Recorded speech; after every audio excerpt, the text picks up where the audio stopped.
Place as presiding.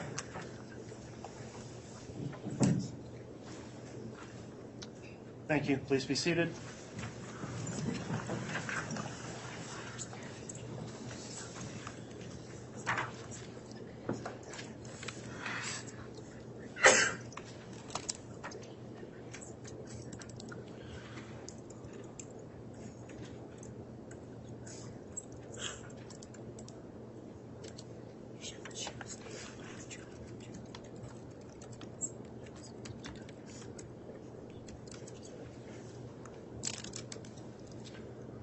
All right, Mr. Bailiff, we could have the jurors brought in, please.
All right, please.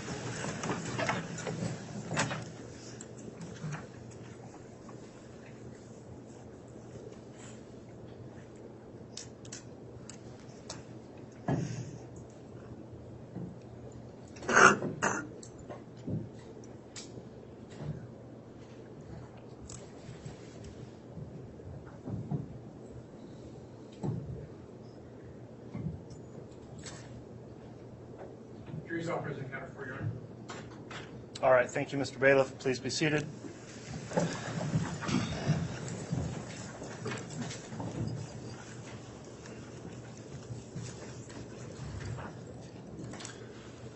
Okay, good morning, everyone. We're going back on the record on case CR 22-21-1624, State of Idaho versus Lori Vallow. The court would note the parties are present, including the prosecutors as well as the defendant and both defense attorneys. The state is continuing with its case in chief at this time. The court would also note the jurors are all present and accounted for, and I believe they have each signed their juror affirmation for the day. Is that correct? Yes, Your Honor. All right, thank you, Mr. Bailiff. Thank you again for your continued service and for continuing to follow the court's admonishment. I believe I don't have my microphone working.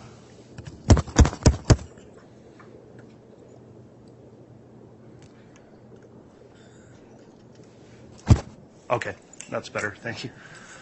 All right. Again, thank you to the jurors for your continued service in this case and for continuing to comply with the admonishment each day as you go home.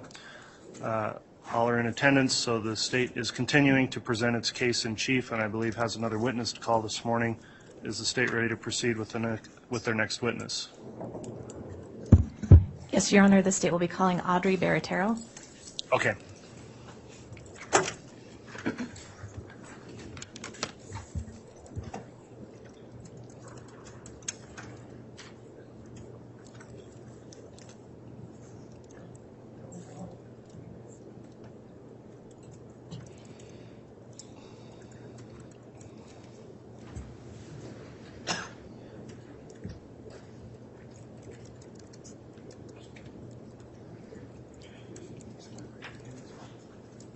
Do you solemnly swear or affirm the testimony you're about to give will be the truth, the whole truth, and nothing but the truth?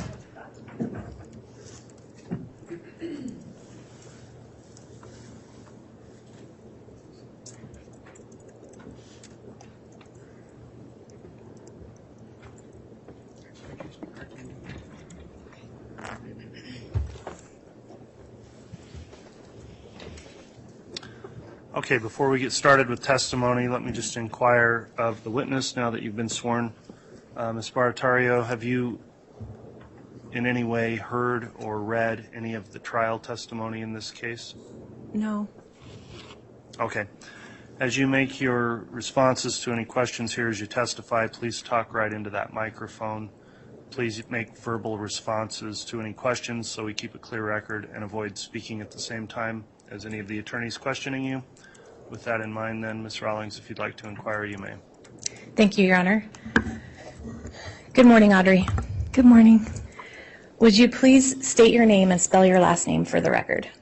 My name is Audrey Barattiero, Audrey Barattiero. And what city and state do you reside in? Gallatin, Missouri. Okay. Have you heard the name Lori Vallow?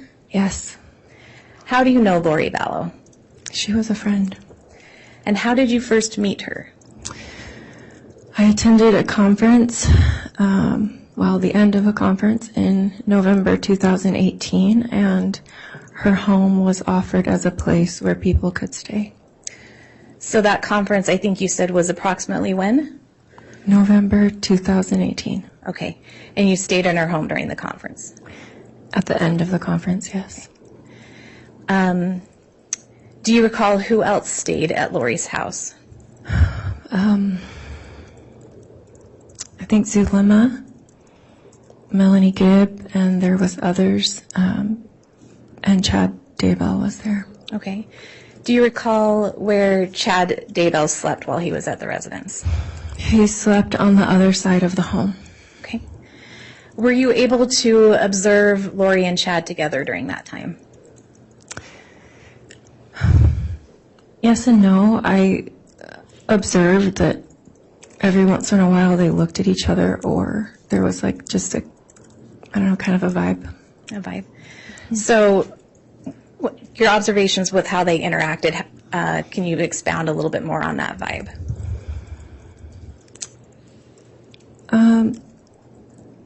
Did they seem flirtatious? Did they seem like they knew each other? Did they seem... They didn't seem flirtatious, but it seemed like maybe they knew each other a little bit or something.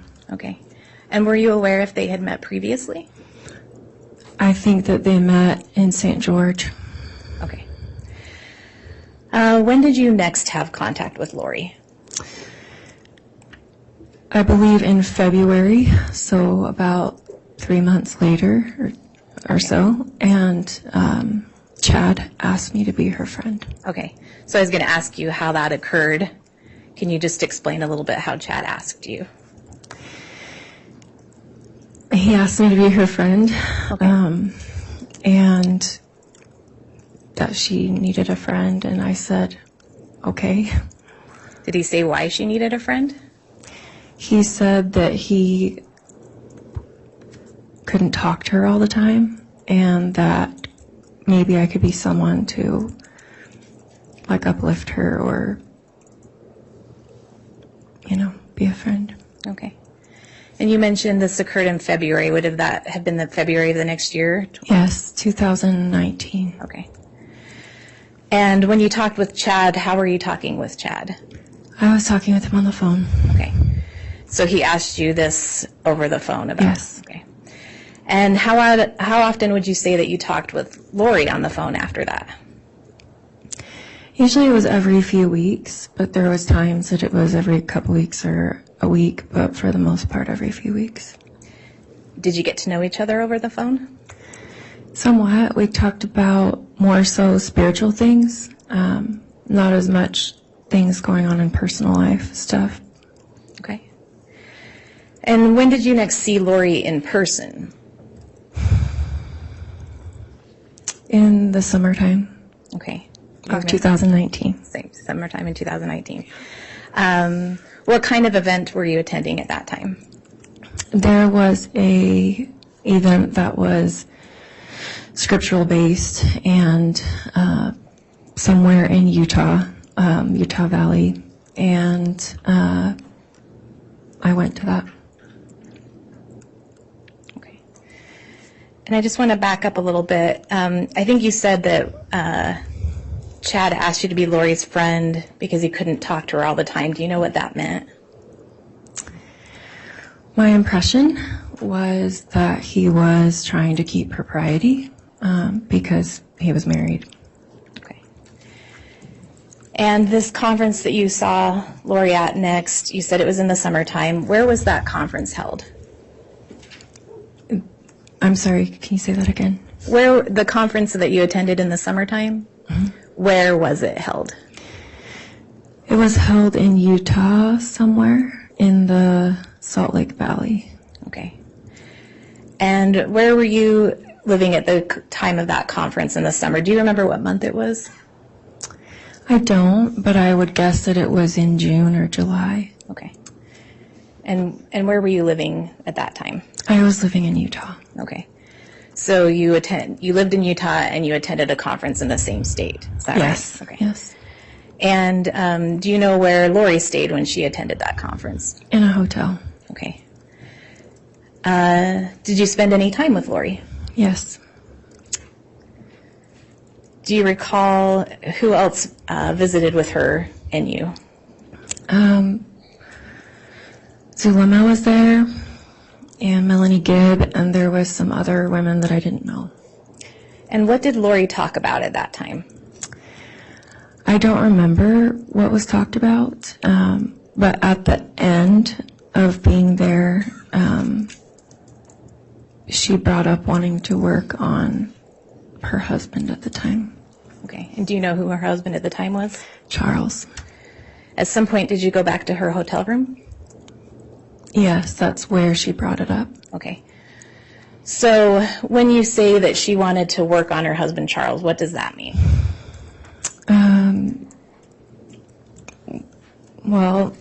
Do you want me to back up a little bit? Sure.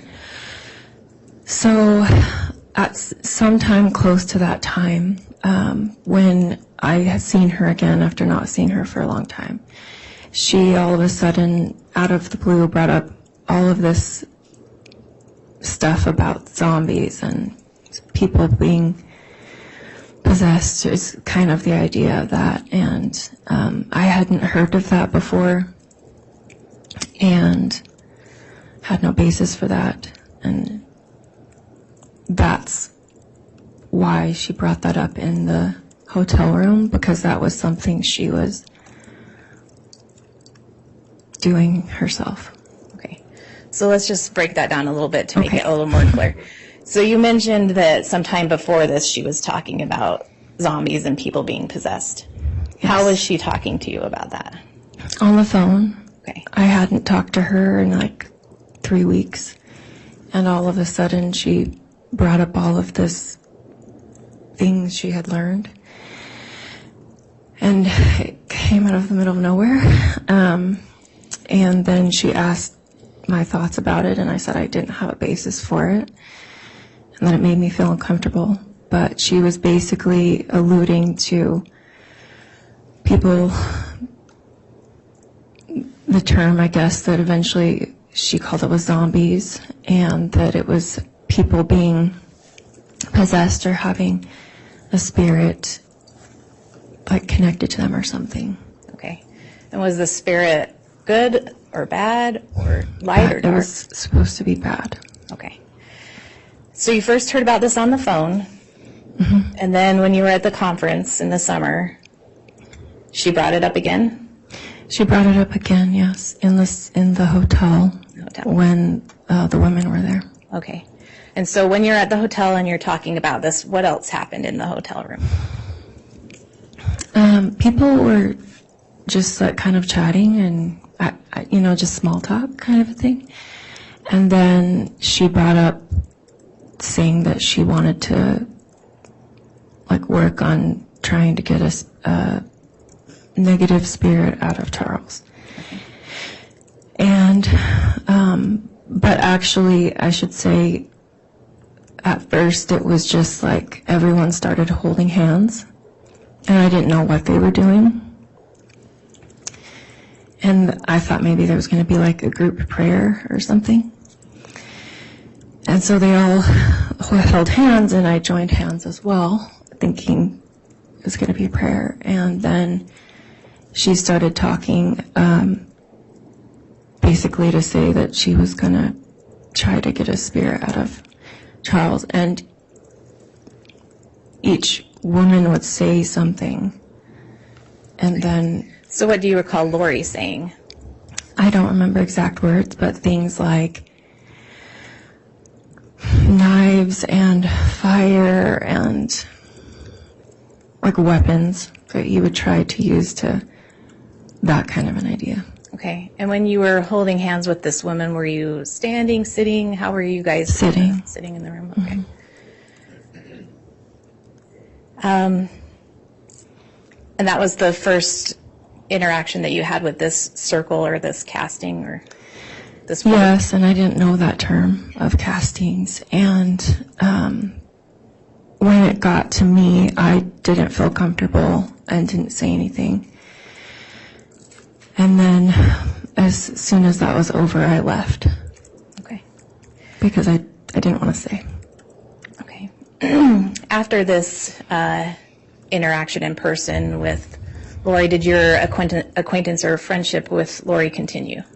Yes, it did. How did you communicate? On the phone. Okay. And were you communicating with Chad Daybell during this time as well? Yes. Now, how did you meet Chad? I met him in a event in St. George. I had never heard of him before.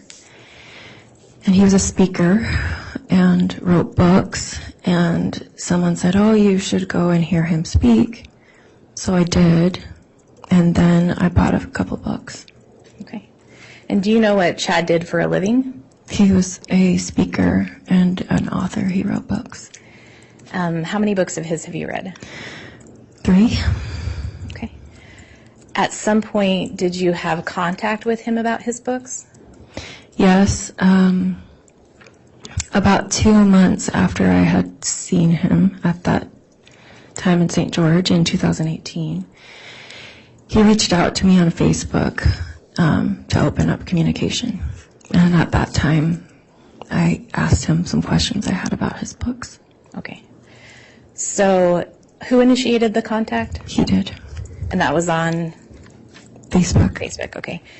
How would you communicate with him after that? On the phone. On the phone. Did you continue to communicate on Facebook, or was it just on the phone? Just on the phone. Okay. And what kinds of things would you talk about with Chad? Religious things. Okay. And you were continuing to talk with Lori? Yes, about a month and a half or so after he started a conversation, and then he asked me to be friends with her. Okay. Once you started talking with Lori, I think you said February 2019? Yes. What would you talk about with her? About like religious things or spiritual experiences. Okay. Do you recall talking to Lori about her move to Rexburg? Yes. And do you know where Chad was living at the time? He was living in Rexburg. Do you recall talking to Lori in late August or September 2019 about her daughter Tylee?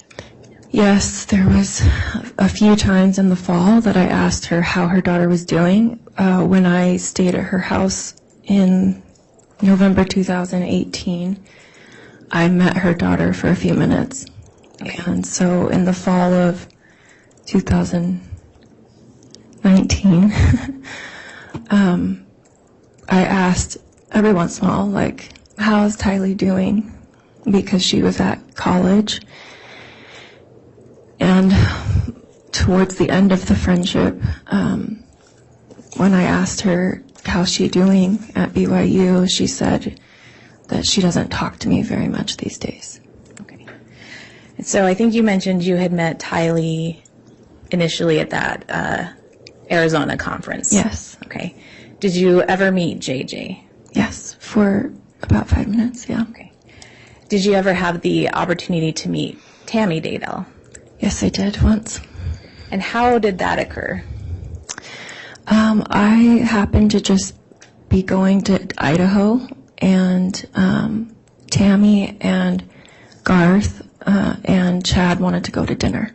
And Garth is one of Chad's sons. And so we went to dinner, and I liked her very much. And do you know who Tammy was married to at the time that you met her? She was married to Chad. Did Chad ever say anything to you about Tammy? Yes, during the course of the friendship, he said that he had had a near-death experience years before, and that he had been told by a deceased relative that Tammy would pass away before she turned 50. Do you recall when he told you this? I would say around the end of January 2019 or in February 2019. Okay. And at some point, did he indicate to you that he felt he would get married again? Yes, he did. Did he tell you who he would marry? He didn't tell me for a while, but then eventually he said Lori. Okay. And did he discuss this with you prior to Tammy's death? Yes.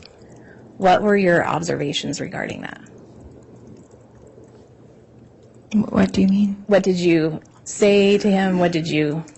I asked him if he had talked to Tammy or his children about it, and he indicated that he had talked to Tammy for sure, and I don't remember about the children. Okay. Now, you mentioned when you talked on the phone with Chad and Lori, you talked about religious stuff, spiritual stuff. Did they talk about other spiritual or religious teachings with you? Besides what we've already kind of covered. Yes. Did they talk to you about prior lives or probations that Lori and he had? Yes. What do you remember about that? He said that he had been Methuselah, and he said that he had been an apostle at the time of Jesus Christ, James. Okay. And do you recall if Lori and Chad indicated a belief that they had been married in previous lives? Yes. Do you know what names they claimed to have in that prior life? I don't remember about the time when he said he was Methuselah. I remember that she was somehow around, according to them at that time. But I remember that he indicated that they'd been married at that time when he said that he was an apostle. And he said he was who? James. And do you recall who he said Lori was? His wife. And he said her name was Elena. Elena or Elena? Elena. Okay. At some point, did you move away from Utah? Yes, I did. Where did you move to? I moved to Missouri. Okay. Did Lori come and visit you in Missouri? She did. She and her niece, Melanie Boudreau, said they didn't have anything else to do and asked if they could come and see the church historical sites in Missouri. They had never seen them. Okay. Do you remember when that was? October 2019. Do you remember if it was the first part of October or later? The first part? Okay. And you mentioned that Melanie, her niece, was with her. Is that right? Yes. Okay. Was anyone else with her? No, Did you ever see Tylee with her in Missouri? I did not. You mentioned that the reason for their visit was to see some of the church sites. Yes, they said that they had some free time and wanted to go see the church sites. They'd never seen them before. Did you visit with them at that time? I did. Where did you guys visit? We went to a place called Adamadiaman and to the temple, and they went to Liberty Jail. Okay. At some point, did you also go back to their hotel room? I did. Did you stay there with them? I did stay there one night, yes. Okay. Now I want to talk to you a little bit more about this experience that you had in the conference in the summer in the hotel room. Mm-hmm. That was, I think, the first time you'd heard about this idea of zombies and people being possessed. Is that right? Yes. And do you remember when you first heard Lori use the term zombie? I don't, but it would have been in the summertime. Okay. And do you know what it meant when she was explaining this, if someone was a zombie? Yes. The idea was like the person was possessed and that there was a spirit in them that needed to be taken out. Did you ever discuss with Lori or Chad whether someone was light or dark? Yes. What did that mean? Chad had this idea that, I guess, like he would say if someone was light or dark, depending on if, like, they were predominantly a good person or if he predominantly thought that they were a negative person. Okay. Did you discuss with Lori people that she believed were dark or were zombies? Yes. And who were those people? She said her husband Charles was, and then later at the end of the friendship, she said that her children were. Anyone else? And Tammy. Okay. Yes. And so her children, can you just give me their names again? Tylee and JJ. So these included Charles, Tylee, JJ, and Tammy, is Yes. that right? Was there anyone else that she talked about being dark? Yes. Melanie Boudreau, one or two of her children. Okay. Now I'm going to go back to when you visited with her and Lori at the hotel room in Missouri. What happened there? They invited me to stay in their hotel room instead of driving back to my house, which was a distance away. And it was going great. And then basically she brought up the idea of working on Tammy. Okay. And again, when you say working on, what did you guys do? She said that Tammy had a spirit that was in her and needed to be taken out. And I told her I did not want to help and that I did not want to participate. And she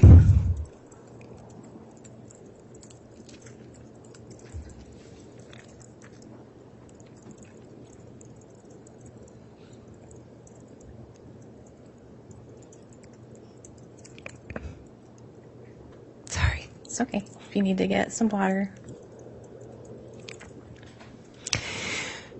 She highly pressured me, saying, "You're supposed to be my friend, you're supposed to help me, like Chad asked you to be my friend." And I reiterated that I didn't want to. And she kept on, and this was later in the night. And I didn't know, I didn't do those things in my own life. And I said that I would say a prayer. And basically, I said a prayer to Heavenly Father saying, okay, I don't know what's going on. If there is something going on with Tammy and it needs to be taken out, I ask for thee to help her. For thine angels to help her. And I ask that she would be able to feel the love of God. And ended the prayer. Okay. And were you holding hands with Lori and Melanie during this No. circle? No? Okay. Do you remember what other people were doing besides you during this circle? They were standing or sitting. Okay. Did Lori say anything about what needed to happen to this spirit that was in Tammy? That it needed to be out. Okay. At that time, I'd never heard it before. It was, again, at the end of the friendship, because I dissolved the friendship. But basically, at that time, Chad brought up an idea that, according to him, that if the spirit was in someone's body, that they were somehow being held prisoner. And like an idea of a cage or something, Okay. like jail. And so the first time you participated in something like this was in the summertime in Utah. Is that right? Yes, And who was that for? that was for Charles. And do you recall when Charles died? I was traveling in Europe for about a month, and that was in July, so it would have been July 2019. Okay. And after doing this other work in Missouri on Tammy, do you recall ever hearing Lori express frustration or have an explanation for why someone might have remained dark or why they were doing this multiple times? Yes, it's like if it didn't work, at least to me, it seemed like if it didn't work, it's like she came up with a new idea. Like, it didn't work because of this.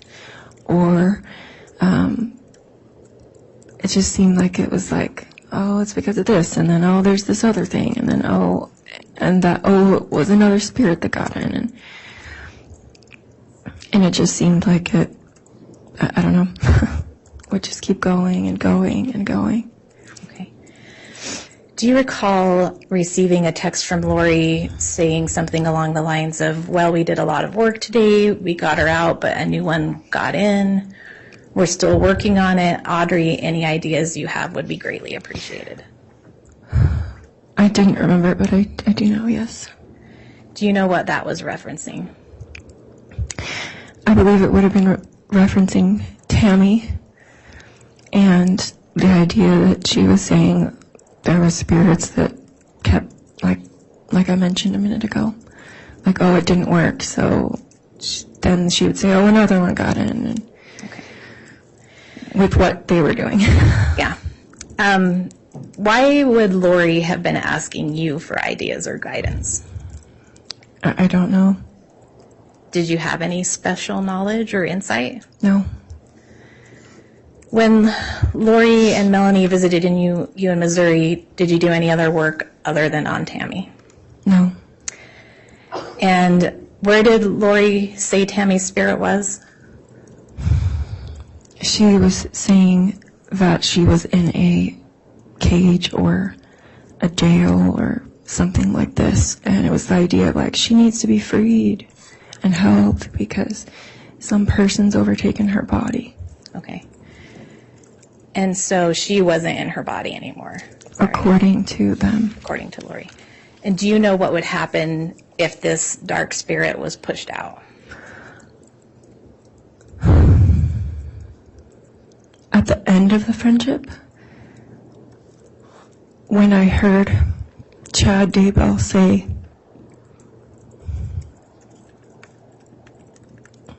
something to the effect of, why is the body still alive or something like that, Okay. I realized that they must have a different idea. Okay. Even further. Even further. And what did that mean? That they didn't intend for the person to be helped, I would think. That they didn't want the person to live. And after you visited with Lori and Melanie in Missouri, did you take a trip later in October? Yes. Where did you go? To Hawaii. And do you recall about when that was? Toward the latter end of October 2019. Okay. Do you recall who picked you up at the airport?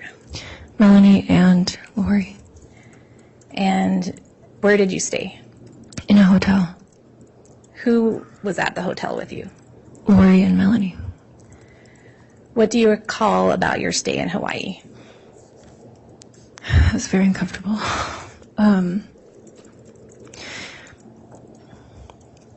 Basically, they invited me saying that Melanie was going through a hard time and that she needed a friend. And I said, I could be a friend.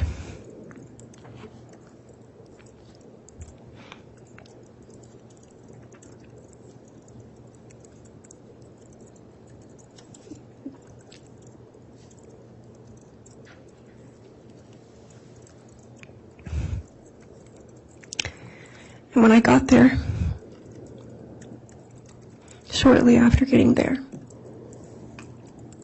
Lori told me that Tammy had passed away, and I didn't know.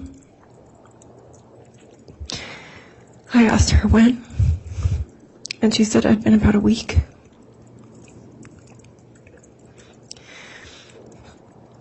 I asked her, how did she pass away?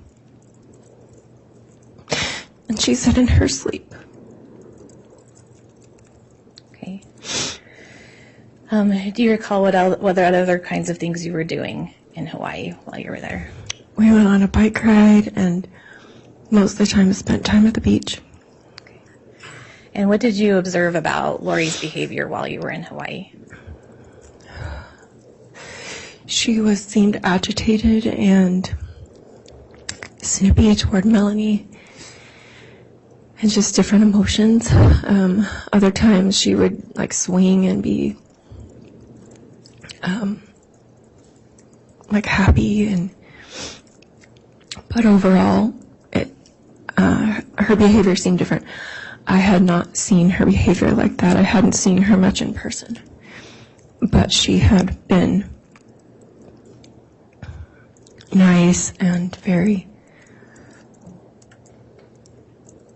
I don't know, but at that time, she seemed agitated or, like I said, snippy. Okay.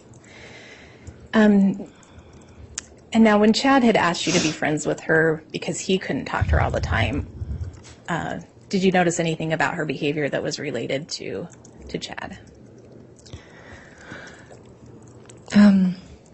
There was times that she would get phone calls and she would leave and go talk and be gone for a long time. And I would just be sitting with Melanie, trying to keep her company. And times when she was happy, it seemed like she was thinking about him, or I think had talked to him on the phone. Okay. And did you personally talk to Chad while you were in Hawaii? Yes. Okay. And you mentioned that you heard about Tammy's death while you were there. Yes. And you heard that from Lori. Yes. When did Lori leave Hawaii? She left Hawaii on Wednesday. I had said that I was going to go home. I didn't tell them this, but I didn't feel comfortable, and I was going to go home. And when I said that I was going to go home, they said, but you just got here. And then Lori said that she was going to leave. And Melanie said that she wasn't ready to go home yet, but that she didn't want to be alone. So when Lori said that she was going to be leaving, then I said, well, I could stay with Melanie so she won't be alone. And so did Lori leave before you and Melanie did? She did. Okay. And do you know if that was planned? My impression is that the ticket was bought like the same day. Okay. Do you know where she left, where she went when she left Hawaii? She said she was going back to Idaho. Okay. When did you leave Hawaii? On Sunday that week. Okay. And where did you decide to go when you left? Again, I wanted to ideally go home, but I didn't want Melanie to be alone because she was going through a hard time. So I told her that I would fly with her there. And when you say there, Sorry, Idaho. okay. And because I was going there so that she wasn't alone, that I would pay my condolences in person to Garth. Because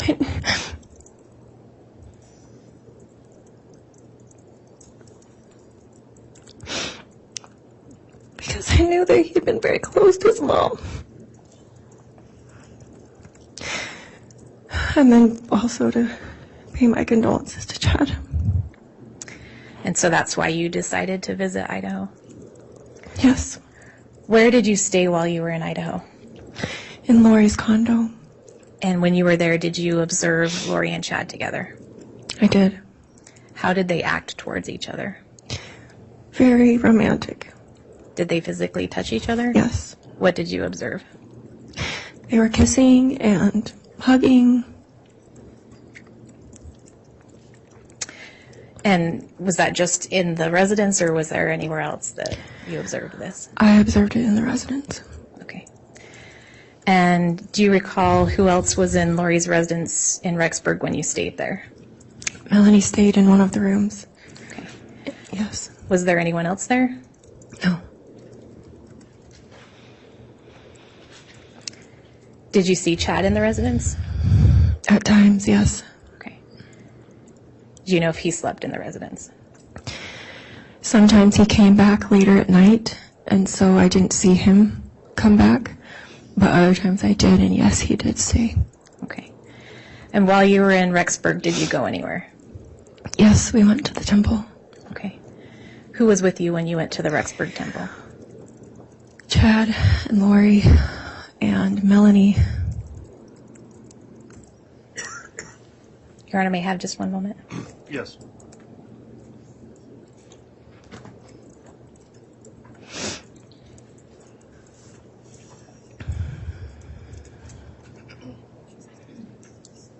Your Honor, I don't have any questions at this time. All right, thank you, Ms. Rawlings. Thank you. Who will be conducting cross? All right, Mr. Archibald.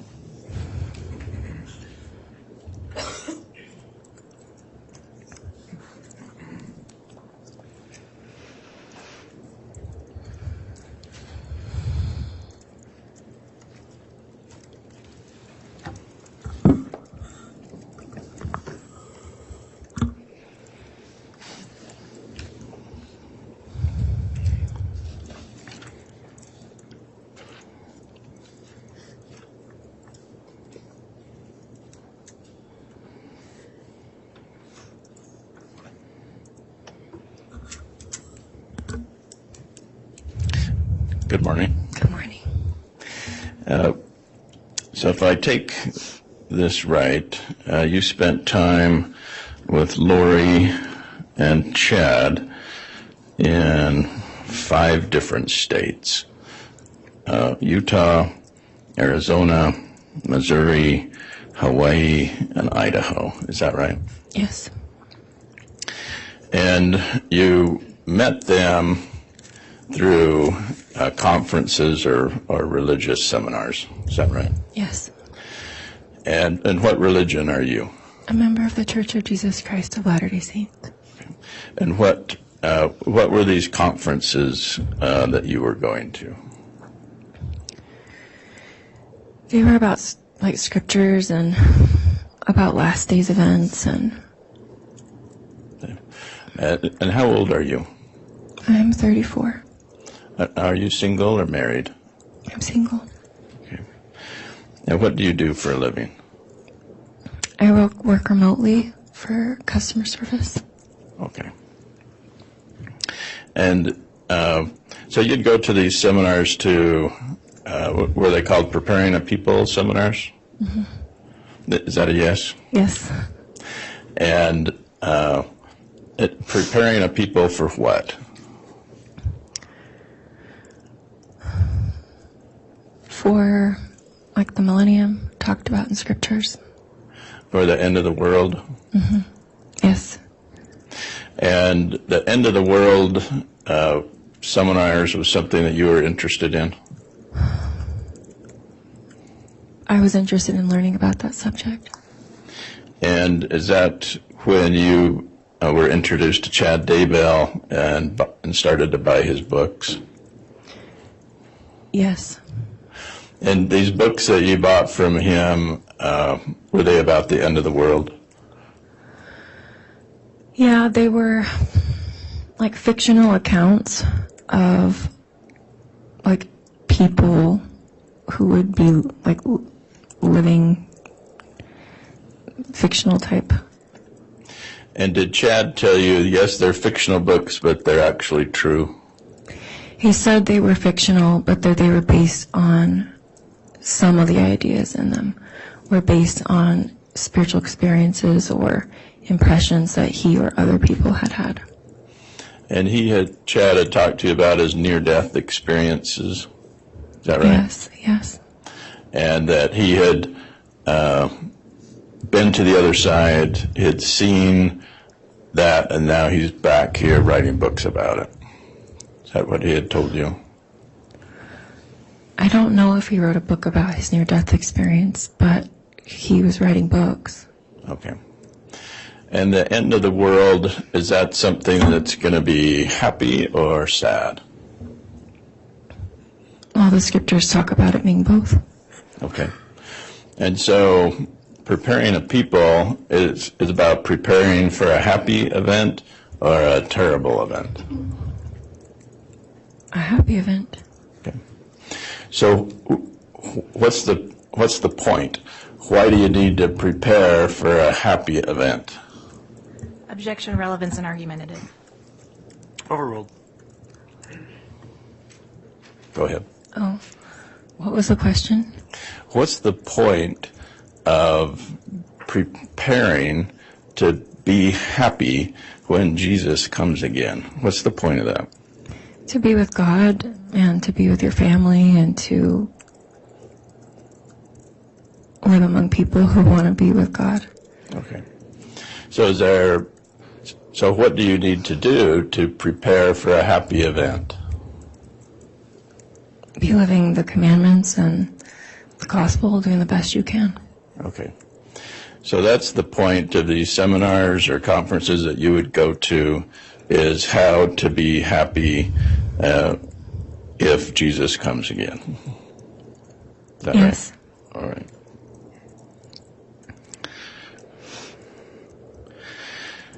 And so spending time with Chad and Lori, did you also meet Alex Cox? I met him once at the end of the friendship And where did you meet Alex? in Idaho. Did you ever meet him in Utah, No, in Arizona, no, in Missouri, no, in Hawaii? no. Okay. Did you ever meet Charles Vallow? Once. And what did you think of him? It was for a few minutes and he seemed nice or pleasant at that time. Do you remember when that was? November 2018. He looked to you like anyone who had a demon or possessed, anything like that? No, not when I met him. All right. And so when you did this first prayer group or casting in Utah, I think that was, you said, summer of 2019? Yes. And so and you had read in the scriptures about castings or getting rid of demons or evil spirits. You'd read about that in the Bible? Not particularly, but yes, it's in the Bible. Yeah. Doesn't Jesus cast out evil spirits? Yes. So that's in the New Testament? Yes. And so you were familiar with that concept of Jesus casting out evil spirits, right? Yes. So in these prayer groups, when you and your friends were saying, let's cast out an evil spirit, you had never been part of a prayer circle that had done that. No. And was it unusual to you? It was very sudden and unusual, yes. Okay. Because you weren't like Jesus in the New Testament. He'd see an evil spirit and he'd cast it out. And that's what you were familiar with, right? Yes. So in this situation, some ladies were meeting in a hotel room and asking Jesus to cast out an evil spirit somewhere else, right? I don't know that they were asking Jesus to. Who are you praying to? Your Honor, I'm going to object. This is misstating the witness's testimony. I'll overrule that. I think it goes directly into what direct testimony discussed. So, Who were you praying to if it wasn't Jesus?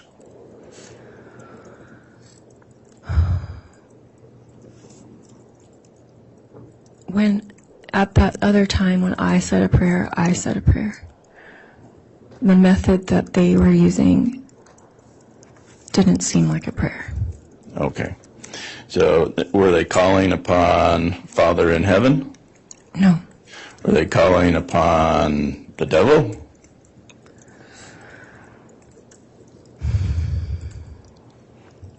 Not specifically, but the words that were used were like aggressive things. And so this is your very first time that you spent with these ladies in a hotel room in Utah in 2019, and Charles Vallow was still alive, right? Yes. And they're saying things, and you don't think it sounds like prayers to Jesus. You think it sounds like something else. I didn't know what it was, but it wasn't like a prayer, like... And so were you worried for Charles Vallow at that time? I didn't know what to think. Did you call the police? No. So did you call church headquarters? No. So you just thought, these are ladies, they're being kind of weird? Is that what you thought? Is that a yes? Yes. And so if you thought they were a bunch of weirdos, then you'd never want to hang out with them again, right? Yes, but I thought it was just, I didn't know what to think of it, and that I didn't know about it, and it wasn't my thing personally. So did you say, hey ladies, this is stupid, let's not do this? No, I just removed myself. I left right after. But yet you kept getting together with these ladies, right? No, I did not know Zulema and Melanie Gibb very well.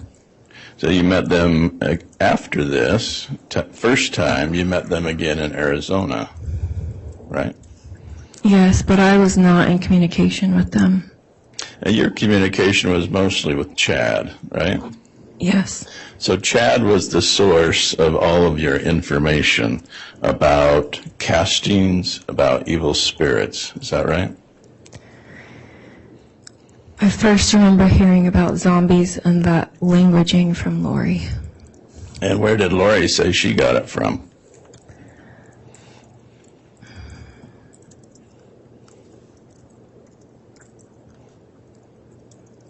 Chad, right? I'm trying to remember. I don't remember for sure. Okay. And so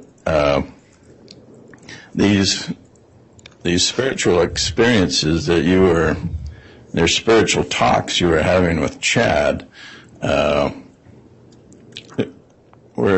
did you ever at any time think he's a weirdo, he's leading me astray?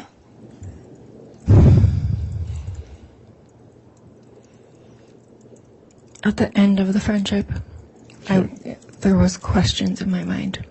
So at the end of the friendship, you're talking about November of 2019. October. October of 2019. Yes.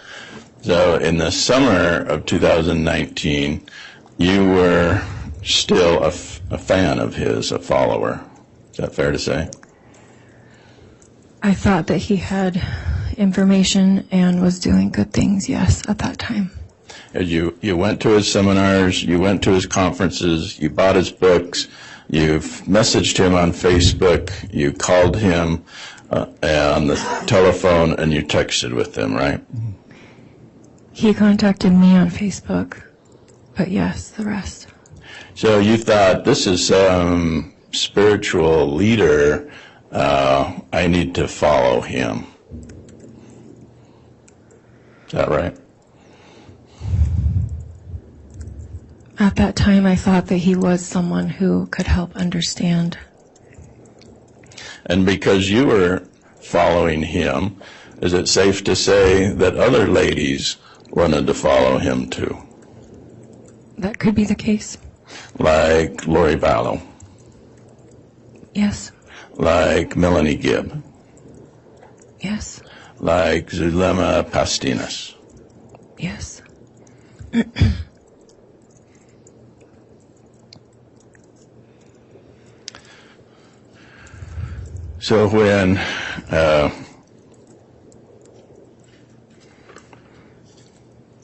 So when Chad told you about prior probations and prior lives, what did you think of that doctrine?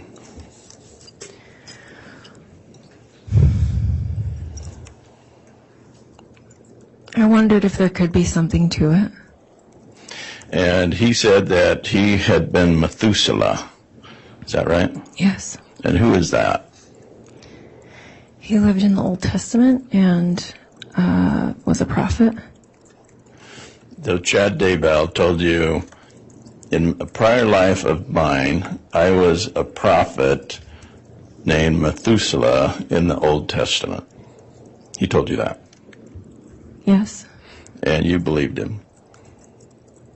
yes, And in another prior life, Chad Daybell told you, I was an apostle of Jesus Christ.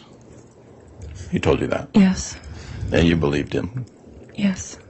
So so that's 2 prior lives. Did he tell you how many prior lives he had? I don't remember how many he said. Multiple. Yes, Many. Is that right? yes, Over thousands of years. yes, Over millions of years. yes. Over billions of years. I don't know. Long time. That he was regenerating as all these great people. Right? Yes, Did he ever say, yeah, one of my prior lives I was a loser in the 1700s? Ever say anything like that? no. Yeah. All of his prior lives, he was someone great, someone cool, right? Yes, Yeah. And he said, he told you that his name was James, and he was a friend of Jesus, right? yes. Was he the brother of Jesus named James, or a friend? I think it was the brother. Okay. And that Lori had been, in one of her prior lives, she had been Elena, and she had been married to James in a prior life. Is that right? Yes, And Chad and Lori, in their prior life, Chad told you that that they were friends with Jesus and walked in Palestine with Jesus. Is that yes, right? And Chad Daybell told you that you were married to Jesus. Objection, Your Honor, relevance and beyond the scope. Overruled. yes, he did. And so what was your name being married to Jesus? He said Joanna. Joanna? So when Chad Daybell told you that in a previous life your name was Joanna, and you had been married to Jesus, what did you think of that?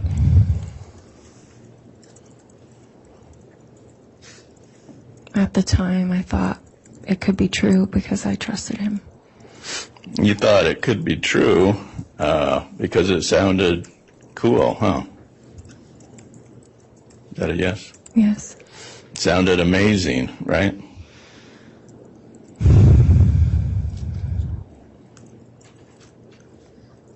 Yes. I mean, that's pretty cool, being married to Jesus. You thought that was pretty cool, right? Objection asked and answered. Sustained. So, in your thought process, were you thinking, this Chad Daybell guy is correct. He's really predicting the past. He can probably predict the future, too. Is that what you were thinking about him? Objection argumentative. Overruled. You can answer. Can you ask the question again, please? That was kind of a wordy question. So, you thought Chad Daybell is telling me about my past. He can probably predict the future, too. Yeah. Because he was writing books about the end of the world. He was telling people who they were in prior lives, great people, not losers, and that gave you a feeling of, I'm somebody, right? Yes.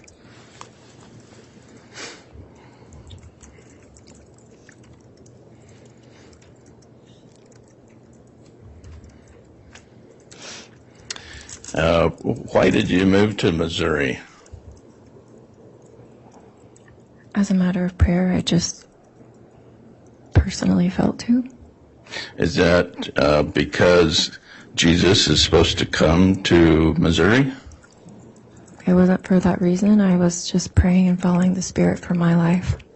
Do you believe that Jesus, when he comes to earth again, is going to come to Missouri? Objection. Her beliefs are irrelevant. That's sustained. You don't need to answer that question. Did Chad tell you that? That Jesus is going to come to Missouri? That is a belief of the Church of Jesus Christ of Latter-day Saints.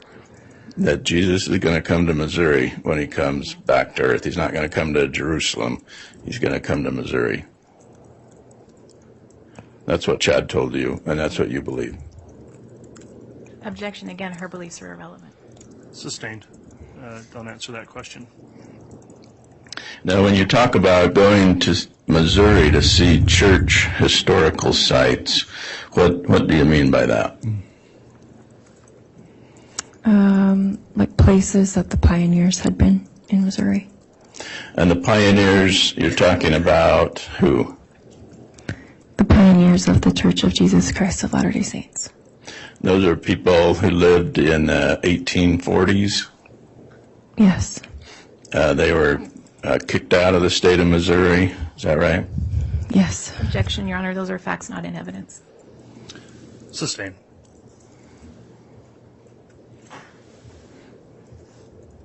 So which church historical sites did you visit? Adam on Diamond, and they went to Liberty Jail, and I don't know if they went to any others. So what does Adam on Diamond mean?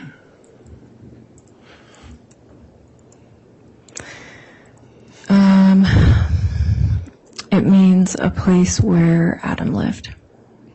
Adam, as in Adam and Eve of Yes. Old Testament. He lived in Missouri in a place called Adam on Diamond. Yes. All right. And then you went to, you say, you went to the temple in Missouri with Lori and Melanie Barattiero. Which temple is that? The Kansas City Temple. Okay. And then you went to Liberty Jail. What are you talking about when you say that? Liberty Jail is a place where Joseph Smith was in jail. And why is that significant?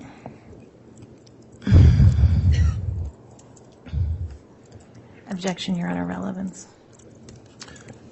Well, it came up indirect, so I'll overrule that for now, but it does need to go towards a relevant point, Mr. Archibald. You said you went there for a church historical site. That's a place where Joseph Smith was in jail while being punished by the people in Missouri. Is that right? Yes. All right.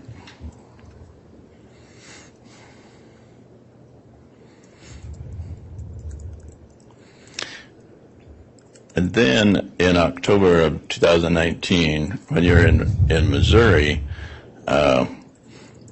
you were with them when they did another casting. This time not with Charles, but with Tammy, right? Yes. And so this casting in this hotel room, you and two other ladies, what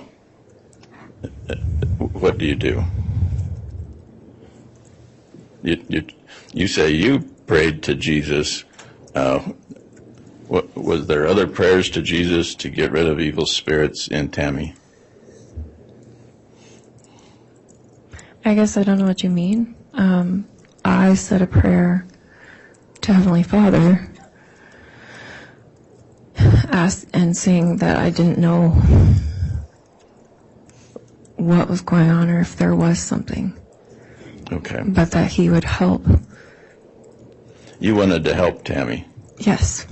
And you believed that saying a prayer to Heavenly Father would help Tammy get rid of her evil spirit.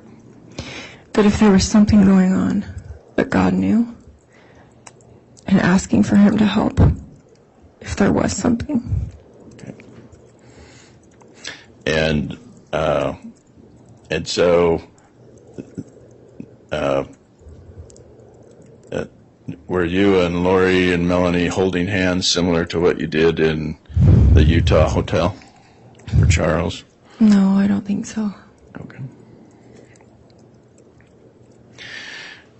Now, sometime during this summer of 2019, you also heard the term zombies. Had you ever heard that before, other than in scary movies? No. And did that term come from Chad Daybell? I don't know who it came from. At the time, it seemed like it came from her. Okay.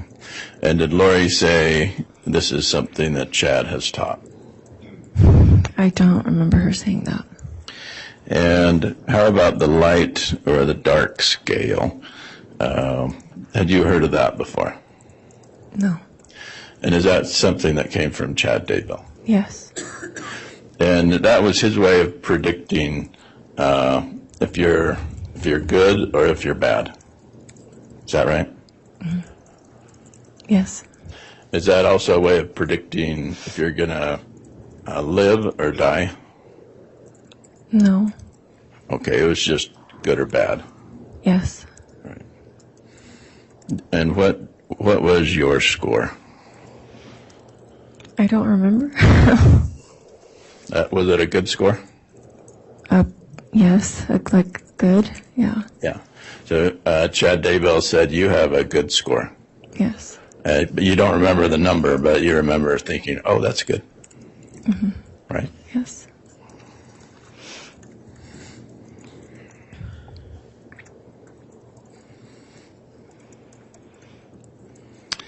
So all of these times that you were doing castings for Charles and then Tammy, did you ever think, someone is in danger, I better call the cops? No, not until at the end when I dissolved the friendship and I felt like I could be in danger. So you dissolved the friendship when?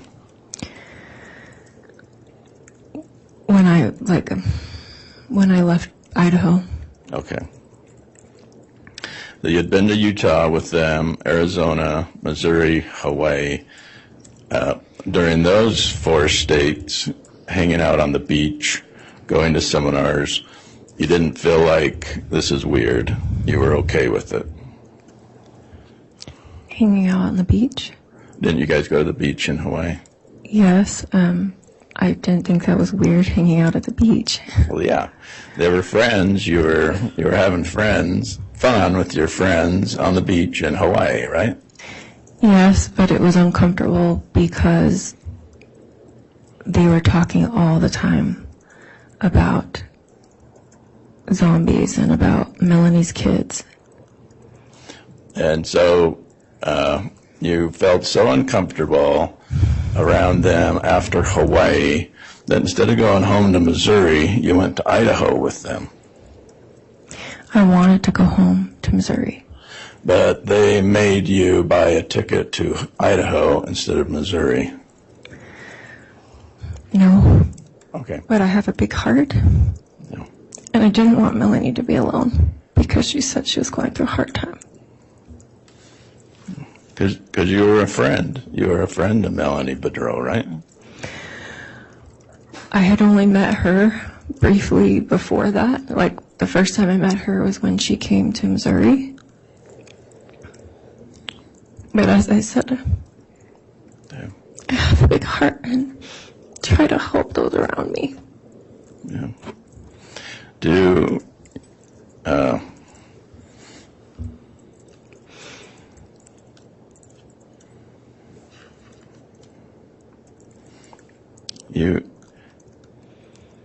And that's what a friend does, is you wanted to help your friends, right? Until I didn't think they were friends. Yeah. And that's why you went to the Rexburg Temple in Idaho with Chad and Lori and Melanie. It's because they were your friends, right? They asked me if I wanted to go anywhere, and I said I wanted to go to the temple. And the temple is a place where you can worship God Yes, and be with your friends. to serve others. Yeah. And that's why you went to the temple with them, right? The temple is a place of peace. Yeah. And so when you went to the temple with Chad and Lori and Melanie, that could have been why they went to the temple too, right? It could have been. All right, thank you. All right, that'll conclude the cross-examination then. Ms. Rawlings, would you like to conduct redirect? Yes, briefly, Your Honor.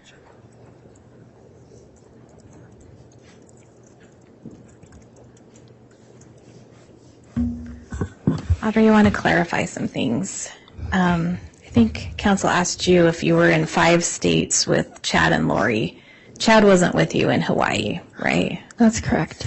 And he wasn't there in Missouri. No, he was not. Okay. And so when you were participating in these castings or these circles or however we want to describe them,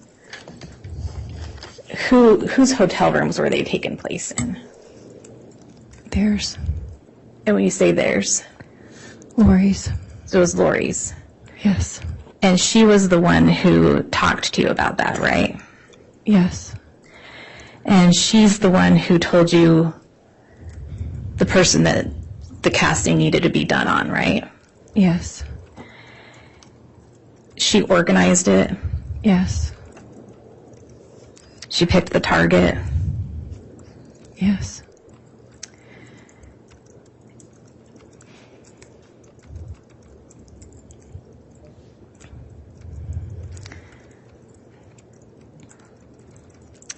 Now,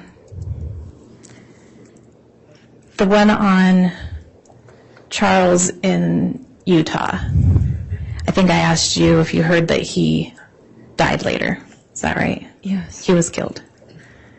Yes. And then there was one casting conducted on Tammy, right? Yes. And then she died. Yes. Okay. And I think, Well, I mean, they were working on their own doing those things. yeah.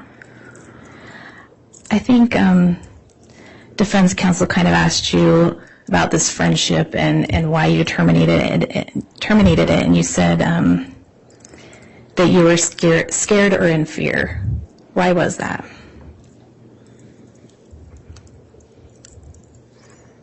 Because of a conversation.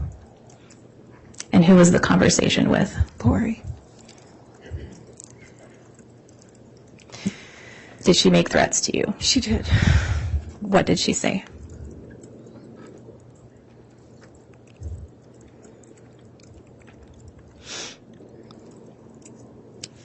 What threats did she make to you? Your Honor, I think this is outside She the threatened scope to of kill me. arrest. I'd object. Hold on just a minute. It came up on cross-examination, so it's within the scope of cross and proper redirect.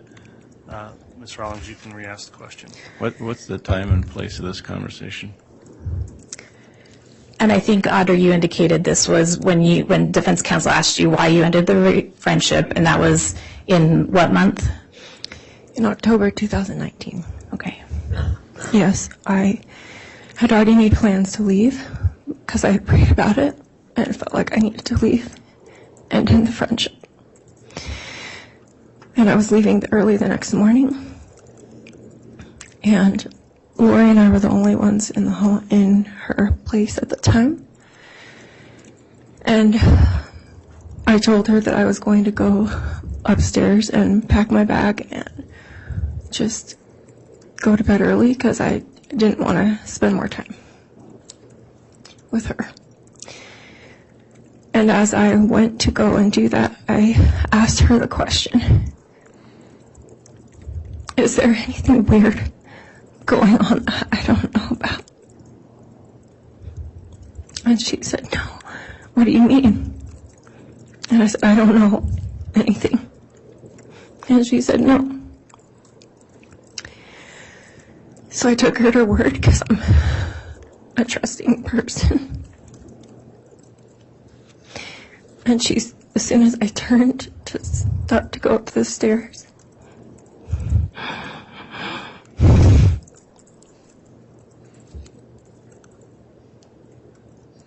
she started laughing. The kind of laugh as if you're laughing at someone or think something's hilarious. And she said to me, you're so naive and too trusting. You're like a little child. You'll believe anything anyone would tell you. And she said, you think the world is all unicorns and rainbows. You go around helping people and serving them. Well, I've got news for you. Not everyone's a good person. And not everyone can afford to be so nice and kind. And then she said that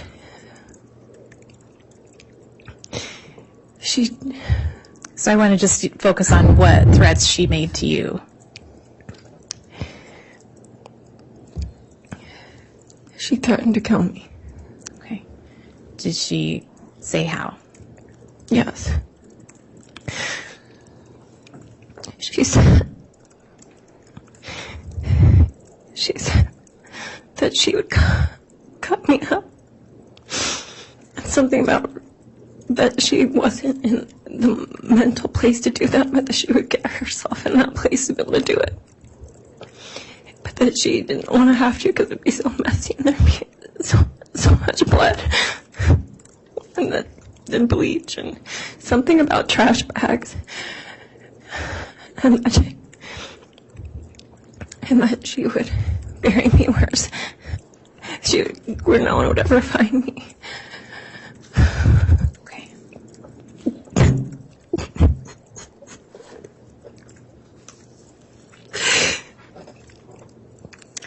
I don't think I have any other questions, Your Honor. Thank you.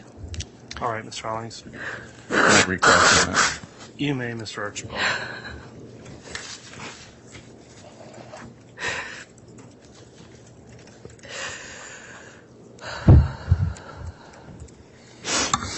So this diabolical conversation that you're having with Lori in October of 2019, was this in Idaho? Yes. You'd been with her previously in October of 2019 in Missouri, right? Yes. You'd been with Lori previously in October of 2019 in Hawaii, right? Yes. And then you followed Lori from Hawaii to Idaho in October of 2019, right? Yes. And then you decide it's time to go home to Missouri. I'm sorry. I didn't follow her. I did not follow Lori. Okay. You just happened to go from one state where you were vacationing with her to her place where she lived. But you're saying that's not following. Objection, argumentative. Sustained. So this conversation in Idaho is before you go to the temple or after you go to the temple? After. And so you're saying she starts laughing and talks about unicorns and rainbows and that she would cut me up and put me in trash bags. Yes, she mentioned trash bags. Why? Objection calls for speculation. Overruled.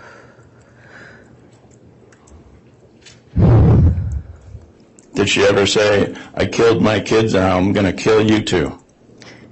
Objection beyond the scope. Overruled.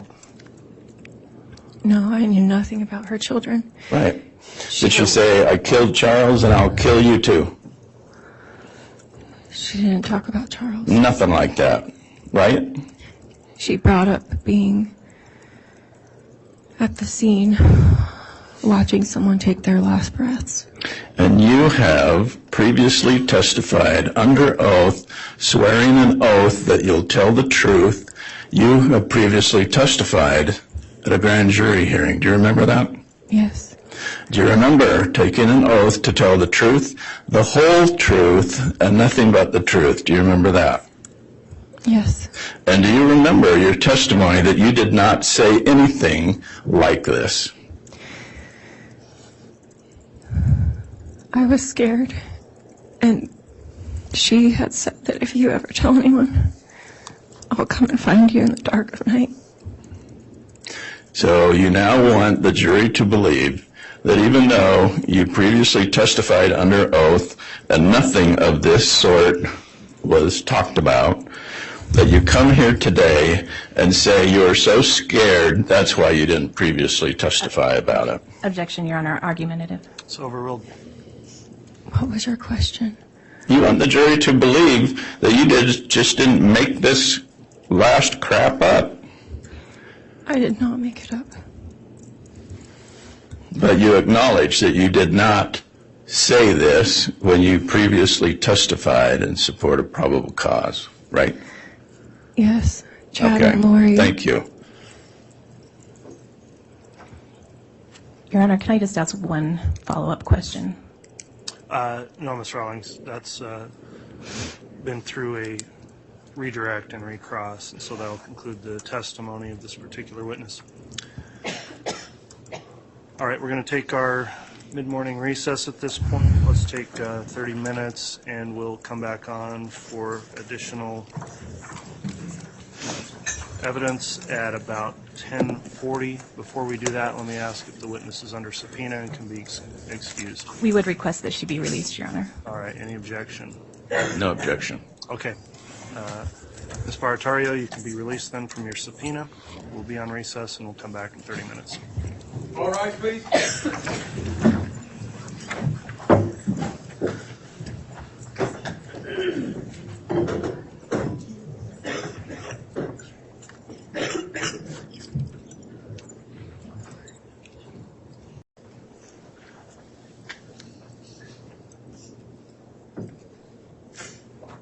Thank you. Please be seated.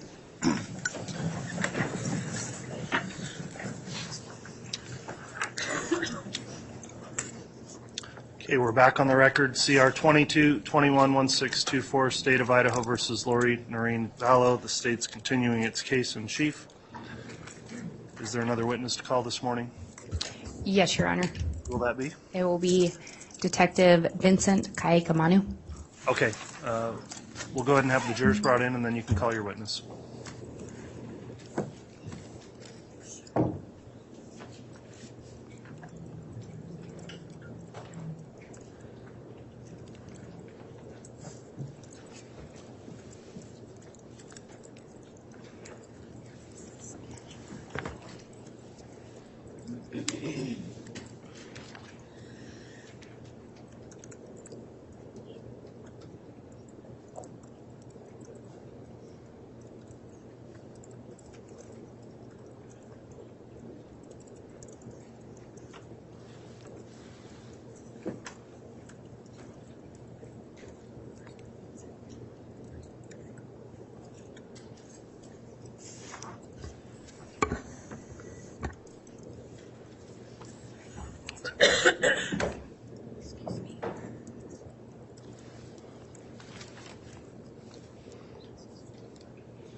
All right, please.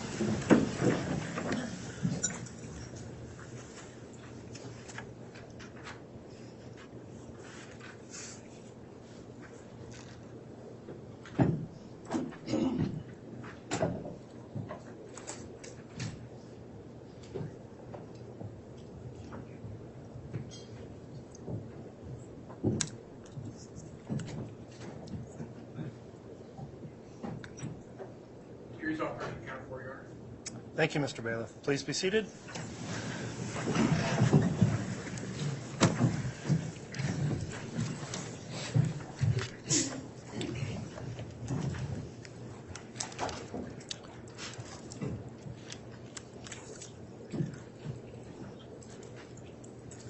All right, from the state, who will be calling the next witness? I will be, Your Honor. Okay, Ms. Blake, you can call your next witness. Detective Vincent Kaikamanu.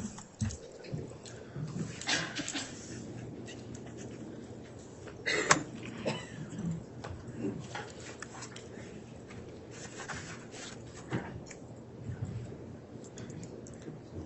you solemnly swear or affirm the testimony you're about to give will be the truth, the whole truth, and nothing but the truth, so help you God?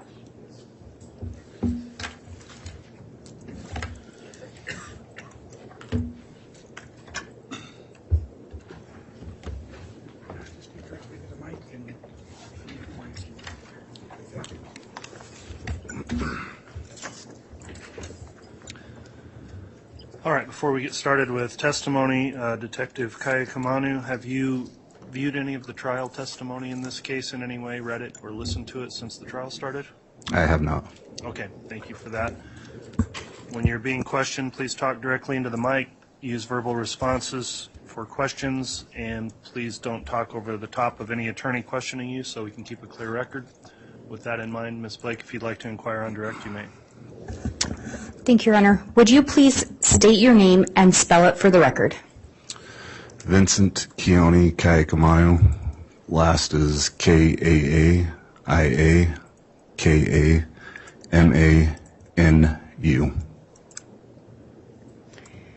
Where are you currently employed? Fremont County Sheriff's Office. How long have you been employed there? 18 years. What is your current title and/or position? I'm currently a sergeant over the detective division and our school resource officers. Have you held prior positions within the Fremont County Sheriff's Office? I have Before moving over to the detective division, I was a supervisor over patrol division. Before that, I also worked in our jail. Do you have any specialized training in order to be a peace officer? I do. I attended the Idaho Post Standards and Training. I went through several other trainings that included homicide trainings, child sex cases, narcotics investigation. I also hold a certificate in my advanced certificate, my intermediate certificate, my supervisor certificate, and command training certificate. Do you recall receiving a phone call in the early morning hours of October 19th of 2019? I do. Who called you? That morning, I actually missed the call from Deputy Greenhalgh. Once I noticed I missed the call, I called her back. And was that call about an unattended death? Yes. Did you learn who the decedent was? Yes, I did. And who was that? Chad Daybell. And can you tell us why Deputy Greenhalgh had reached out to you? So that night, I was the on-call detective, and that's why she gave me a call. And you say you'd missed the call. Was there a reason that you missed the initial call? Earlier that night, around 11 o'clock, I was called out to assist Idaho Falls PD in an officer-involved shooting. I was down there till about 4:30. Once I got done with that, came home and fell asleep and missed her call. Did you call her back shortly after that?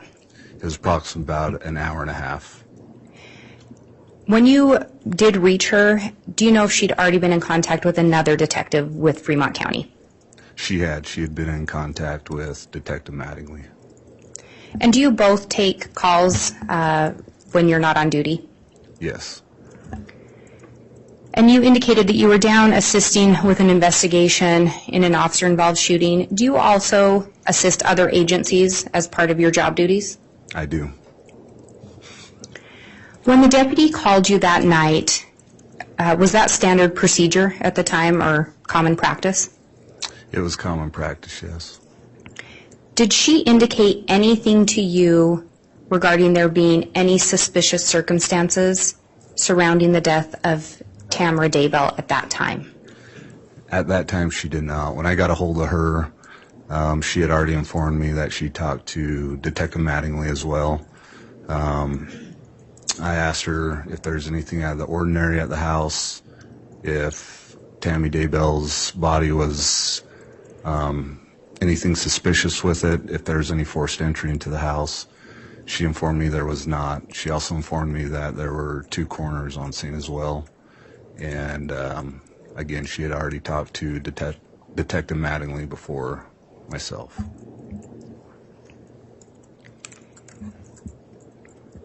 Had you heard Tammy Daybell's name prior to receiving that phone call from the deputy? No. Later on, well, let me back up. At some point, are you aware if an investigation was started into the circumstances surrounding Tammy Daybell's death? After her death, yes, I was made aware. And the investigation was not started immediately after her death, is that correct? Correct. Do you know approximately when Fremont County Sheriff's Office began investigating Tammy Daybell's death? I believe Fremont County Sheriff's Office got involved approximately the end of October 2019. So at least a few weeks after her death, approximately? Yes. Were you personally involved at the beginning of the investigation? I was not. At what point did you become personally involved in the investigation? I got involved the end of March of 2020. When you became involved in the investigation, are you aware if there were other related investigations being conducted by other agencies? I was. And what were those other investigations regarding? I was made aware of an investigation on the attempted shooting of Brandon Boudreaux out of Gilbert, Arizona. I was also made aware of 2 missing kids, JJ and Tylee, and that investigation was also underway. And I may have missed it, but were you also aware of an investigation involving the death of Charles Vallow? Yes, I was, with Chandler PD. Would it be fair to say that this became a joint investigation? Yes, Did you also assist in the investigation regarding the missing children? I did.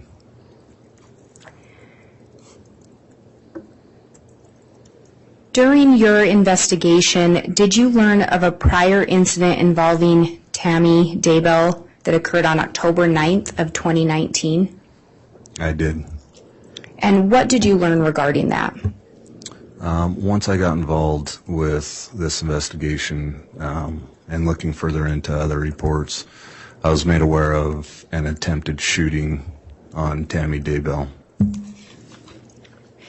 And that had occurred on October 9th of 2019? Correct. Were you personally involved in that investigation?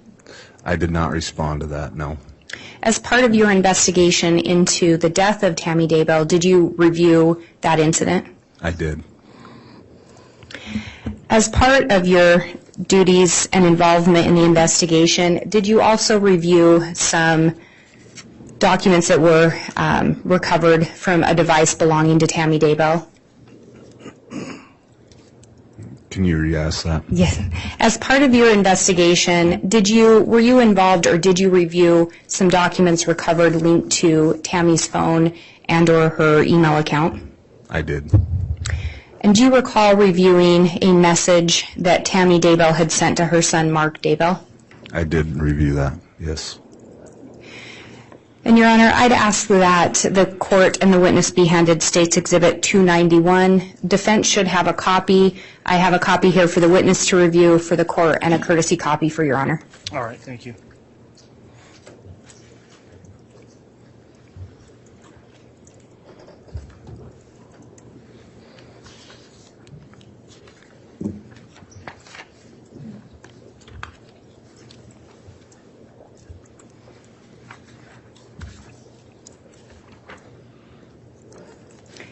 And if you would look that over, I think it may start at the bottom of the first page and continue on.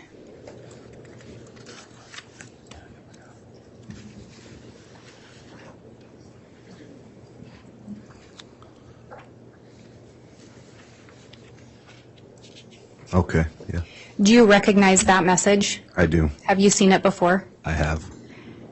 Your Honor, the state would move for the admission of State's Exhibit 291. Any objection? Yes, Your Honor, may I have voir dire? Yes. So, as far as this Exhibit 291, how did you come into contact with this exhibit? I came in contact with this exhibit through a warrant that I did on Tamara Daybell's email. Okay. And you used this exhibit during the course of your investigation? Not this exact exhibit, no. Okay. Judge, I'm going to object that he doesn't have personal knowledge of it, and it's not proper to bring it in with him. And Your Honor, if I may respond. Yes, Ms. I believe it's actually, and I should have probably clarified this, I believe it's already been admitted under State's Exhibit 108, which was the admission of the email linked to Tammy Daybell. This is simply an extraction from that exhibit and has been provided its own exhibit number. Then I would object to it being cumulative. And Your Honor, it has not been testified to. It's simply been provided as part of a global exhibit.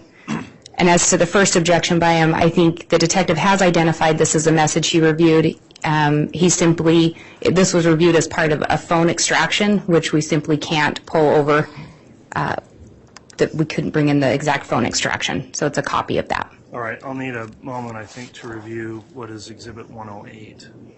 Can you explain a little more about what 108 is? 108 was done with a business record certificate, is my understanding, and it contains the email, the information retrieved from that email search warrant that the officer referenced, that the detective referenced.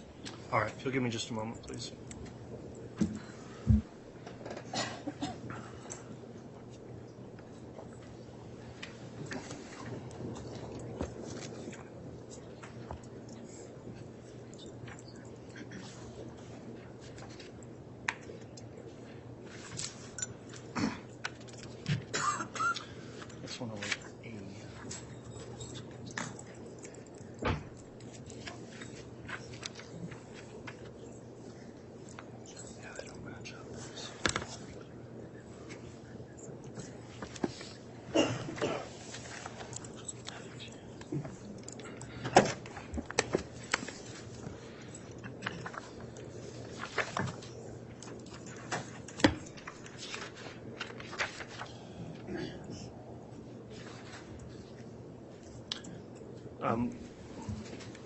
And I was just clarifying with co-counsel, so the 108 is the business record certification for those documents that were provided to defense in discovery. We do have a 108A that has been provided. This was given its own exhibit number of 291, but it could be 108B. It's under that same business record certification.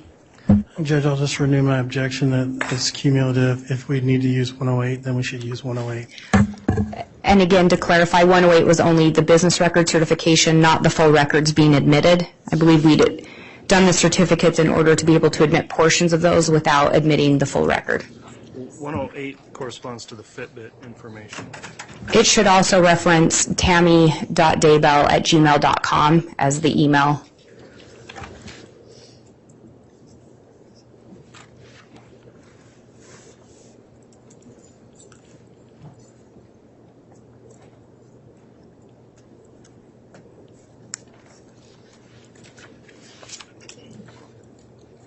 All right, apologies, but let me have a brief sidebar with counsel if I can.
All right, thanks, counsel. The court was able to clarify with counsel and review Exhibit 108, which has previously been admitted, which is the affidavit of records custodian.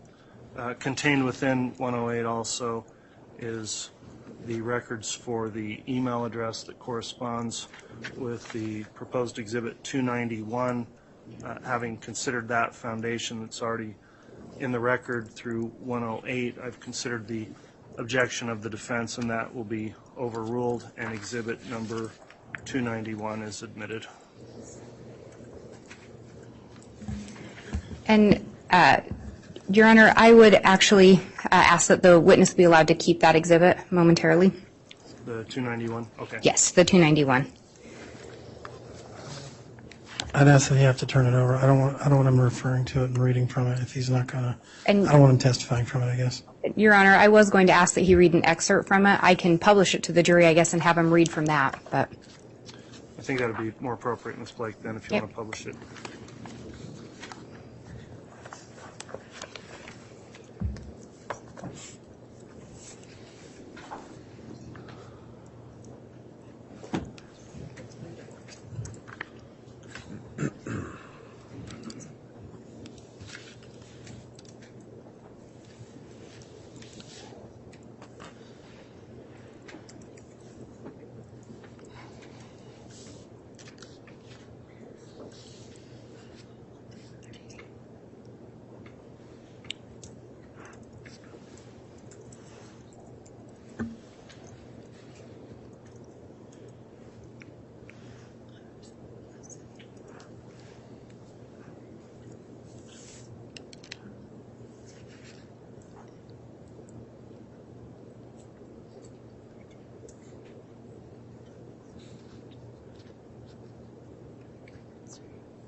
Detective, can you see that on the screen in front of you? Yes. And referencing the bottom, can you read into the record who this message is being sent from and who it's being sent to. This message is sent from tammy.daybell@gmail.com. Tammy Daybell, sent to mark.daybell@missionary.org. Mark Daybell, timestamped 10/13/2019 at 2:38:18.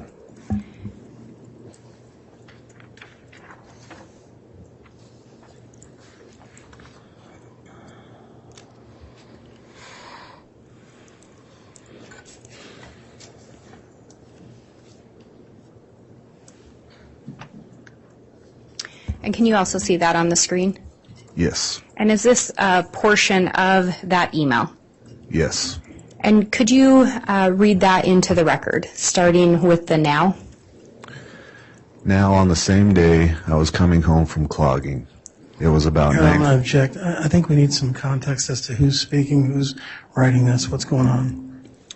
Your Honor, he already indicated who the message was being sent from and who it was being sent to. Yeah, the objection's overruled. If you want to go ahead and start again there. Yes. Now, on the same day, I was coming home from clogging. It was about 9:15, and I backed into the front driveway. I was getting some items out of the back seat. We had made freezer meals at enrichment night, and my clogging shoes. I realized someone was by the back of the car. I looked up, thinking it was Dad or Garth to help me carry stuff in. Nope. It was a guy dressed in black with a ski mask on, pointing a rifle at me. I think I was a bit in shock because I just said, "What do you think you were doing?" Then I noticed a rifle was actually a paintball gun. It had a hopper on the top. The guy started pulling the trigger, and I could just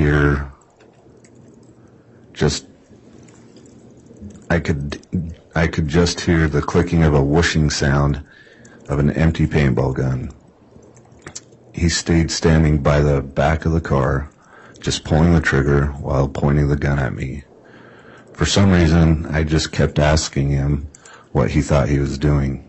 At that point, I was actually more annoyed than scared, because he was standing between me and the door, and he didn't step towards me or even say anything.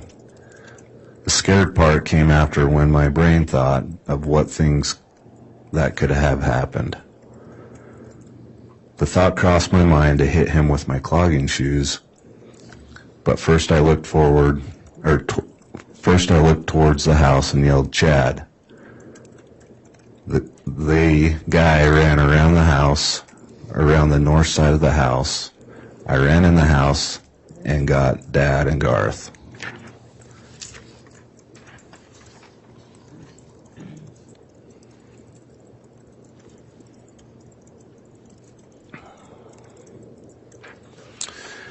They looked outside, but we couldn't find him. We called the police and reported it. They suspect it was a bipolar teenager who lives down the street and walks around a lot. But Matt Price has an even better theory. And I'll have you stop there.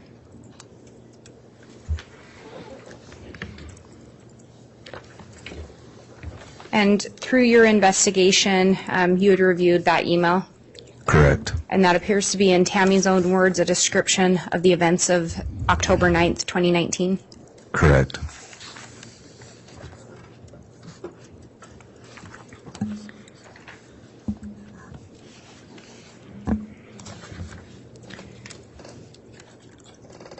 When you were looking into this investigation, did you end up looking at additional information from a Homer J. Maximus account? I did. And Your Honor, I have what's been marked as State's Exhibit 107B, if I can have the court, and I think I'm missing a courtesy copy for Your Honor, so I apologize. This is going to be a PowerPoint exhibit, so the actual exhibit would be on a jump drive, but if I could have the witness shown a copy, defense has been provided a copy, and there's another copy for the court.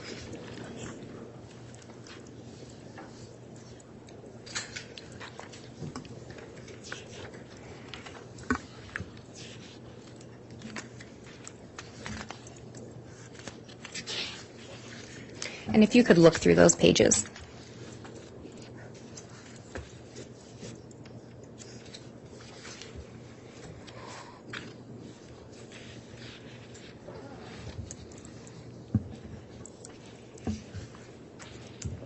And do you recognize those pages? I do.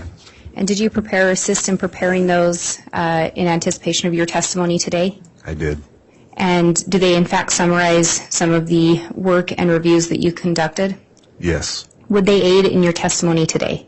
Yes. And Your Honor, I would move for admission of State's Exhibit 107B. Any objection? Yes, Your Honor. I believe that Detective Kayakamano is going to use this to not only reference different things in his own knowledge, but he's simply going to read from it. This is what the state's been doing in the past.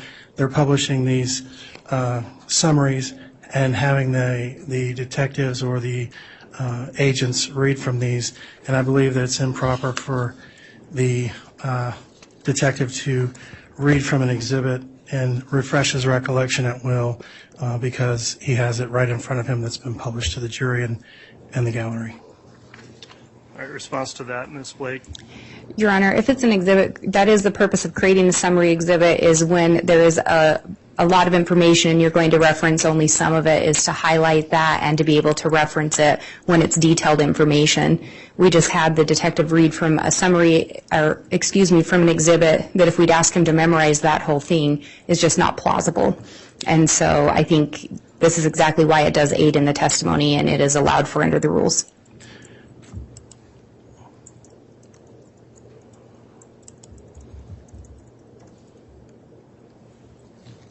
All right, the court's reviewed Idaho Rule of Evidence 1006 and would note that it does provide for the use of summaries if there is contents of voluminous writings, which has been established through the foundation. So for that reason, the court will allow for the PowerPoint presentation of 107B, but would note also that it's a demonstrative exhibit and the jury will be instructed as such. Thank you, Your Honor. Permission to publish? You may publish.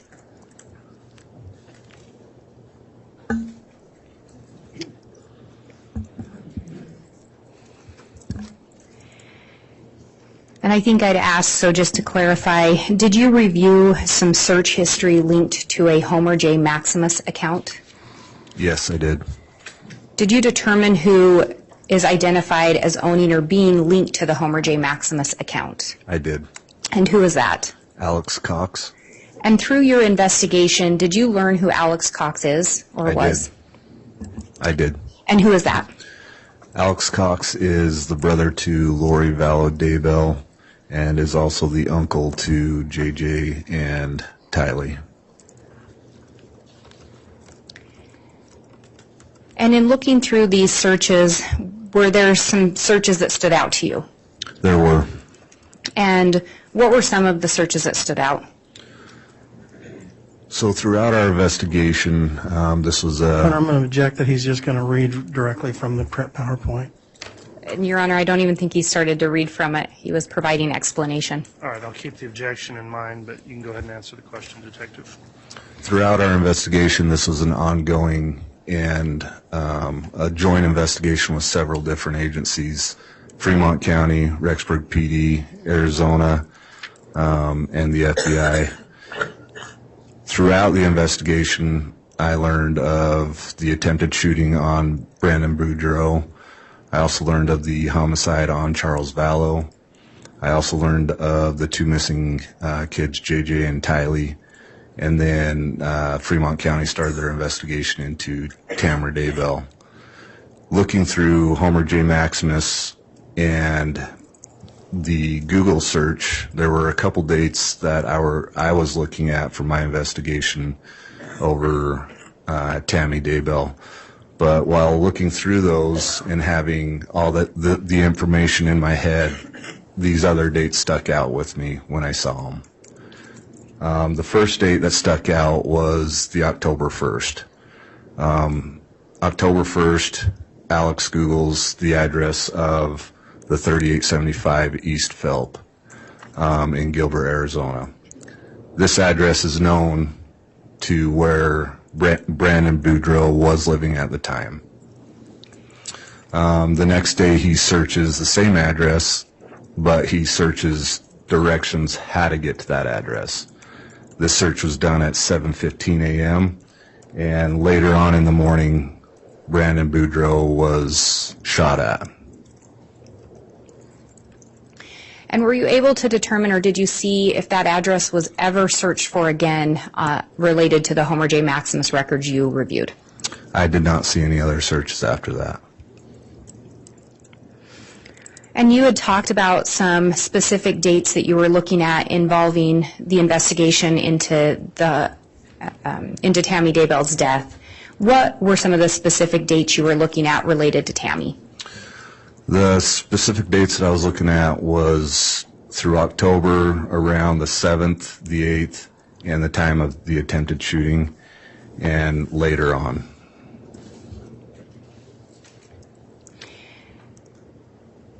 And in talking about that attempted shooting, were there some searches that drew your attention? There were on October, again, in this investigation and knowing where Tammy Daybell lives, they live in a farm area.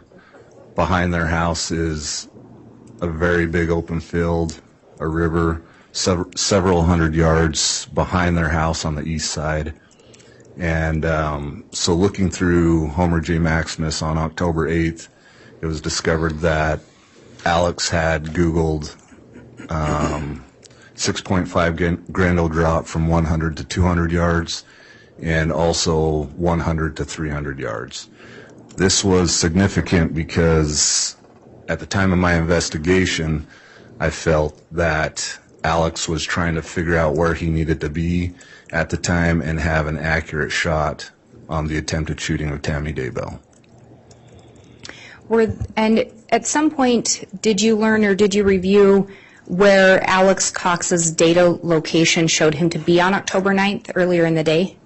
Yes, earlier in the day, Alex Daybell was shown with... And I think, sorry to interrupt, I think you said Alex Daybell. Do you mean Alex Cox? Correction, yes, Alex Cox. His GPS was shown at 4:37 or 4:47 heading north on 1900 East in Rexburg, Idaho, which is towards the Daybell residence. Once he gets by that residence, which is 200 north, he takes a right, which is heading east to Highway 20.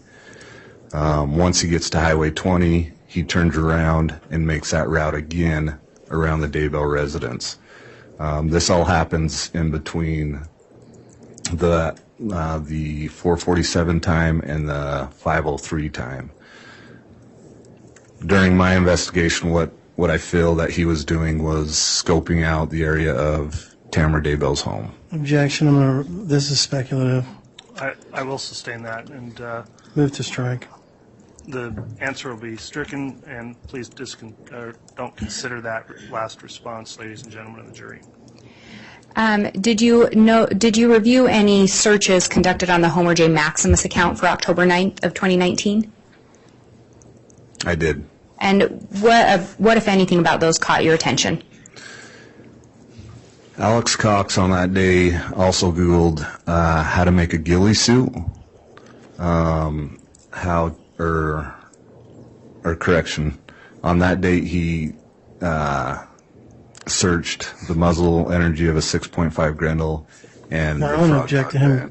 I'm going to object to him identifying it, that whoever was making these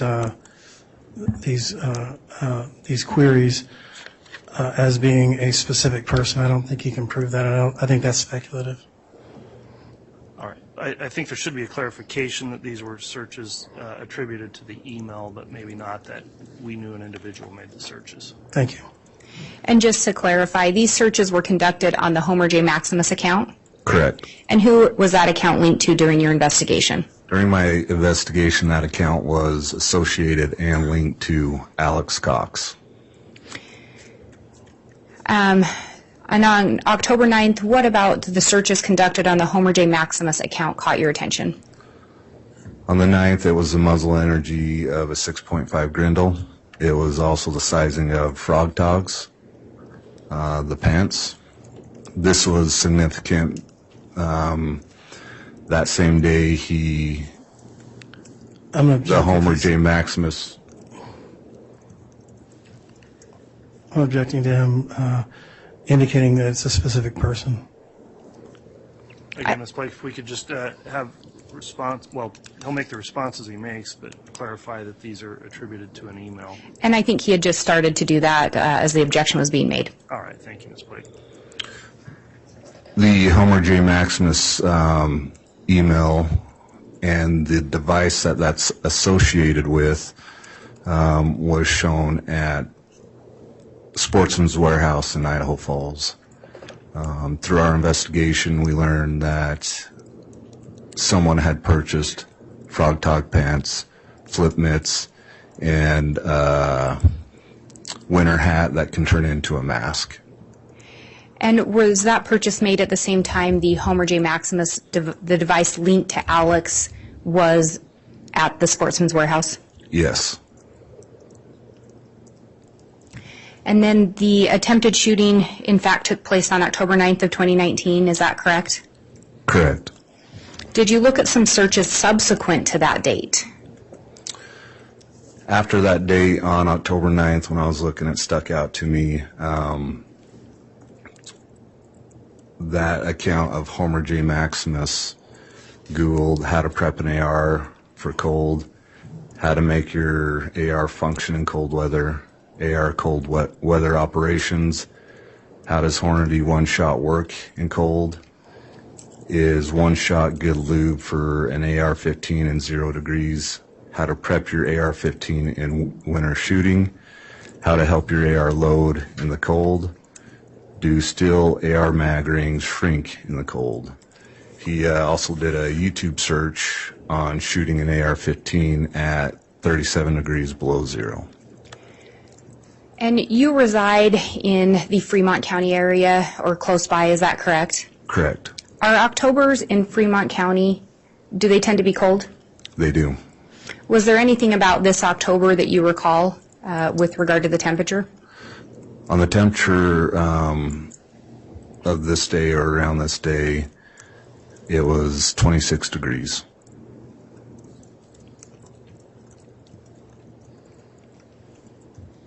Did you find additional searches conducted subsequent to that October 9th attempted shooting? I did. On October 12th, Homer J. Maximus is searching how to attach a cover to a ghillie suit. Will a Grendel 6.5 shoot through a windshield? FBI simulating shooting a 5.56 through a car door and wall. What caliber will penetrate a windshield? 2008 Dodge Dakota steel body thickness. What gauge steel are the doors on a Dodge Dakota made of? How thick is 22 gauge steel? How to drill baffles to make suppressors. And Your Honor, I'm going to object to all of these answers. They have been. He's just been reading from the exhibit. It's not coming from his memory. It's coming from the exhibit. Well, I think there should at least be a reference. I think summary's been admitted. It's allowed to be referenced, but there needs to be distinguishing between either personal testimony or simply taking information straight from the exhibit. And those searches are designated on this slide, is that correct? Correct. And they were searches you discovered through your investigation, is that correct? Correct. When we look at those searches, what about some of those stood out to you in this investigation? The ones that stuck out to me were the searches on the Dodge Dakota. Tammy Daybell and Chad Daybell had a 2004 Dodge Dakota registered to them. Tammy Daybell also drove that 2004 Dodge Dakota. And do these appear to be searches by someone attempting to figure out what it would take to shoot through a vehicle? Yes. As part of your investigation, did you also review records obtained from the Fremont County Sportsman's Club gun range? I did. Were you able to determine if anything linked Alex Alex Cox to having gone to that sportsman's club? Yes, Alex Cox went to the Sportsman's Club in St. Anthony, Idaho, which is a gun range, 5 times through October 7th through the 15th. He never signed in as his name on Alex Cox on the sign-on sheet. He did sign in with And I'm going to object to speculation, Judge. And I can ask some clarifying questions, Your Honor. Okay, thank you, Ms. Blake.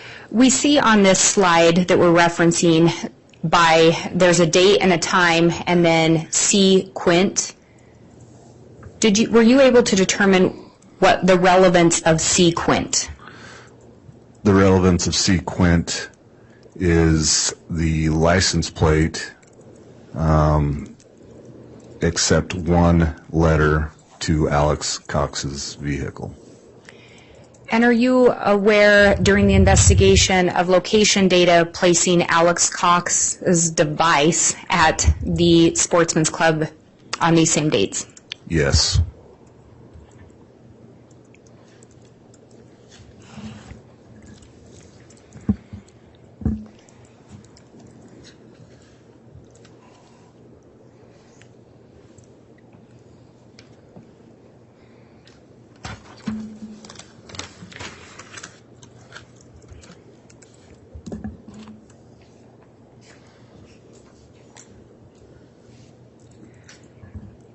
At some point, did you review or obtain some firearms that were recovered from the apartment complex where Alex Cox was known to reside?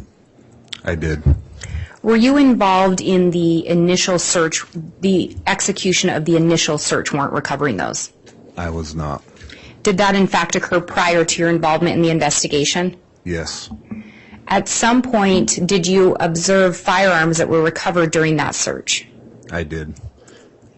Did you, and what, if anything, did you do in relation to those firearms? Those firearms were taken from the warrant that was served at those residents for safekeeping. Rexburg PD could not leave those there.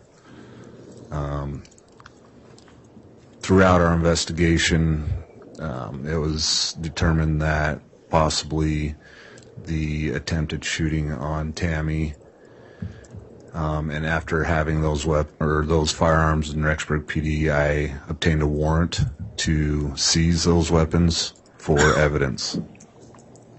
And did you in fact seize those weapons? I did. And have they been kept at the Fremont County Sheriff's Office? Yes. Until recently? Some of Yes. them may be being held in evidence here in Boise. Correct. Were certain of the guns of more significance to you with regard to this investigation? Yes. Did you photograph some of those firearms? I did. Do you believe if you were shown a photograph that's purported to depict some of those firearms that you would recognize it? Yes. Your Honor, I would ask that the witness be shown, and I'll have them shown two exhibits, 281A and B. And defense already has copies of these. And there's a courtesy copy for Your Honor.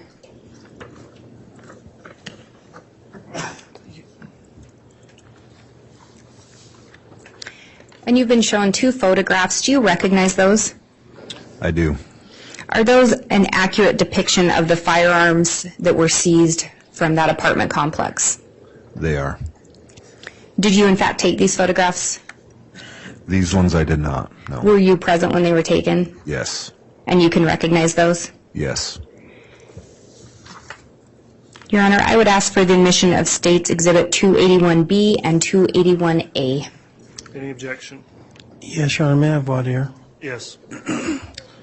So these two firearms, are they here in Ada County now, in the evidence locker? The two that are here are the ones on the two on that are taken together, yes. Okay. Your Honor, I think that we need to, rather than having a photograph of these firearms, if he's going to testify about them, I would like the jury to be able to see what they look like and to see them actually in the courtroom. Response. And Your Honor, I think it's up to the state how we present evidence, and a photograph depicting an actual item is sufficient evidence. Well, may I speak, Judge? Go ahead. What I think is going to happen is that he's going to akin these to being some sort of a paintball gun or being mistaken for a paintball gun. And I think the jury needs to see exactly what these things look like, how heavy they are. There's certain things that you just can't depict in a photograph. All right. Mr. Thomas, I'll take the objection under advisement. I'm going to allow for the admission. There's been sufficient foundation of 281A. 281B will be admitted if the defense feels that as part of your defense you want to have the actual evidence observed by the jurors. We'll consider that on cross-examination. Very good, Your Honor. We just ask that the court inform the state that they need to bring that up because we will be asking for that. Very well.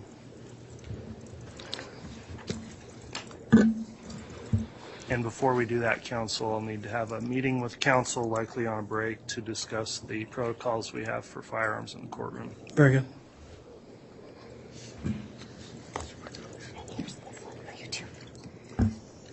And Your Honor, the state has retained the original exhibit. May I please publish that for the jurors? Yes. Or I should say exhibits. First, I'll publish State's Exhibit 281B.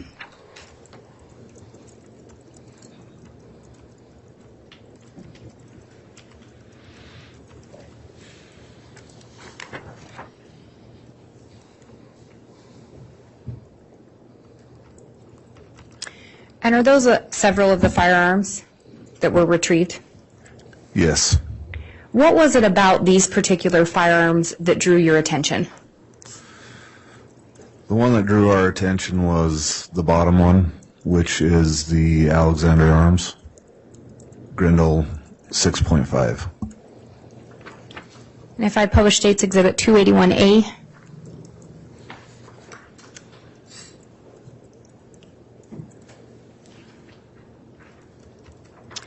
is that the one that you were talking about?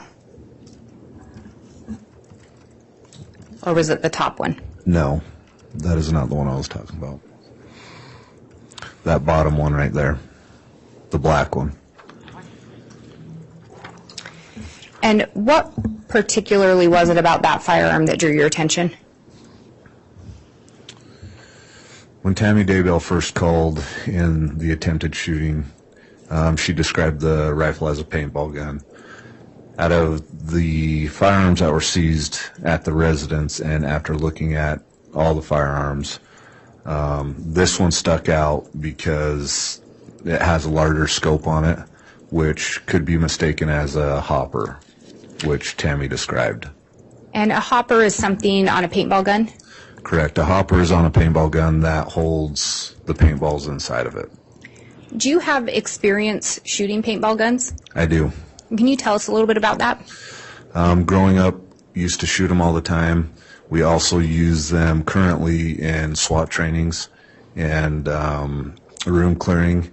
That the guns that we have that we use for training are very identical to an AR-15 setup, which is close to this. Also has a hopper on it, and that's my experience with them.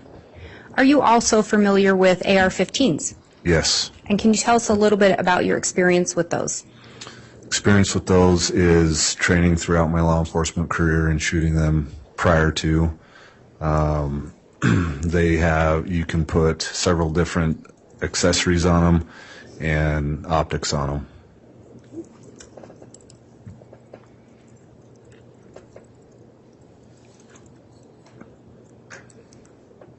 If I may have just a moment, Your Honor. You may.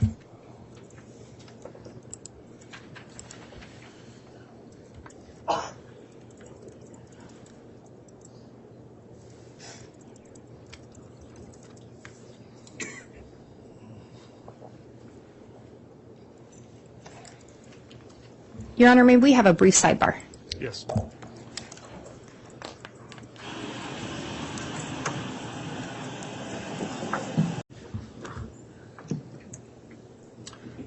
right, thank you, counsel. You can continue with your direct, Ms. Blake. And the other photo we looked at that was not the gun in question, was that another firearm that was retrieved from the search at the apartments associated with Alex Cox? Yes. And you've talked about your experience with paintball guns. Your Honor, I'm going to ask that the witness be shown State's Exhibit 282. I have a courtesy copy for the court. I'll hang on to the original briefly, and defense counsel already has a copy. Very well.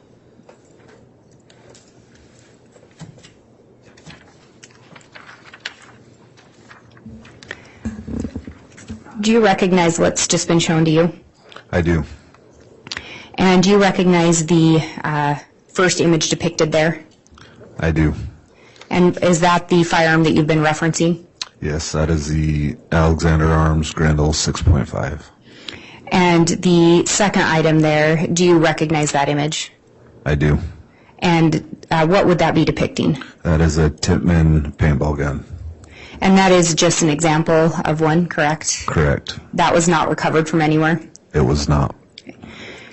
Your Honor, I would move for the admission of State's Exhibit 282 as a demonstrative exhibit. Any objection? Yes, Your Honor.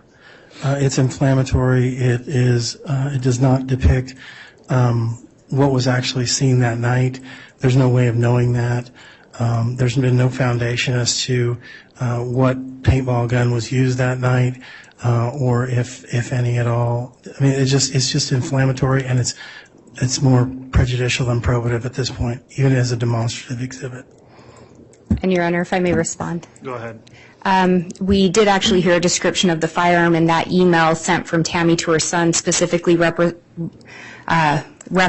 a hopper. We've heard testimony from the detective regarding a hopper on a paintball gun, his experience with them, his experience with AR-15s, and the likeness.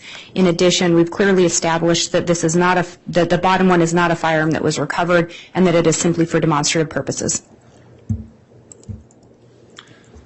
All right, the court has considered this proposed exhibit under Rule 403, and having considered that rule, I am going to sustain the objection that I'm not going to permit the admission of Exhibit 282 as a demonstrative exhibit, as it could cause prejudice or confusion. So for that reason, the objection is sustained, and that will not be admitted. Thank you, Your Honor. Detective, again, you do have experience with using paintball guns and AR-15s? Correct. And there are similarities between the two? Correct. Specifically, I think you referenced a hopper on a paintball gun? Correct. And what part of an AR-15 would that be similar to? Again, I go back to you can put several different accessories on an AR-15 and a rifle. You can put scopes on there, optics, things like that. And was there something like that on the AR-15 recovered in the residence or in the apartment complex linked to Alexander Cox? On the Alexander Arms Grendel 6.5, yes, there was. And I'm going to move forward a little bit, and we'll circle back to some of these other questions a little bit later. Through your investigation, did you learn of or review an email that was sent from Charles to Tammy? I did. And would that be Charles Vallow? Correct. Did you also review or obtain an email sent from Charles to Chad Daybell? I did. And what were those emails referencing, if you recall? The email that was sent to Tamara Daybell from Charles Vallow was in regards to Charles was aware of a possible cheating going on between his wife and Chad Daybell, and he would like to meet with her and talk with her to discuss that. He didn't want to send all that information in an email. Were you ever able to determine through your investigation if Tammy ever actually read that email? I was not. So to this day, you do not know or have not been able to determine if that was actually read by her or not? That is correct. And then the email from Charles to Chad, do you recall the content or the gist of that email?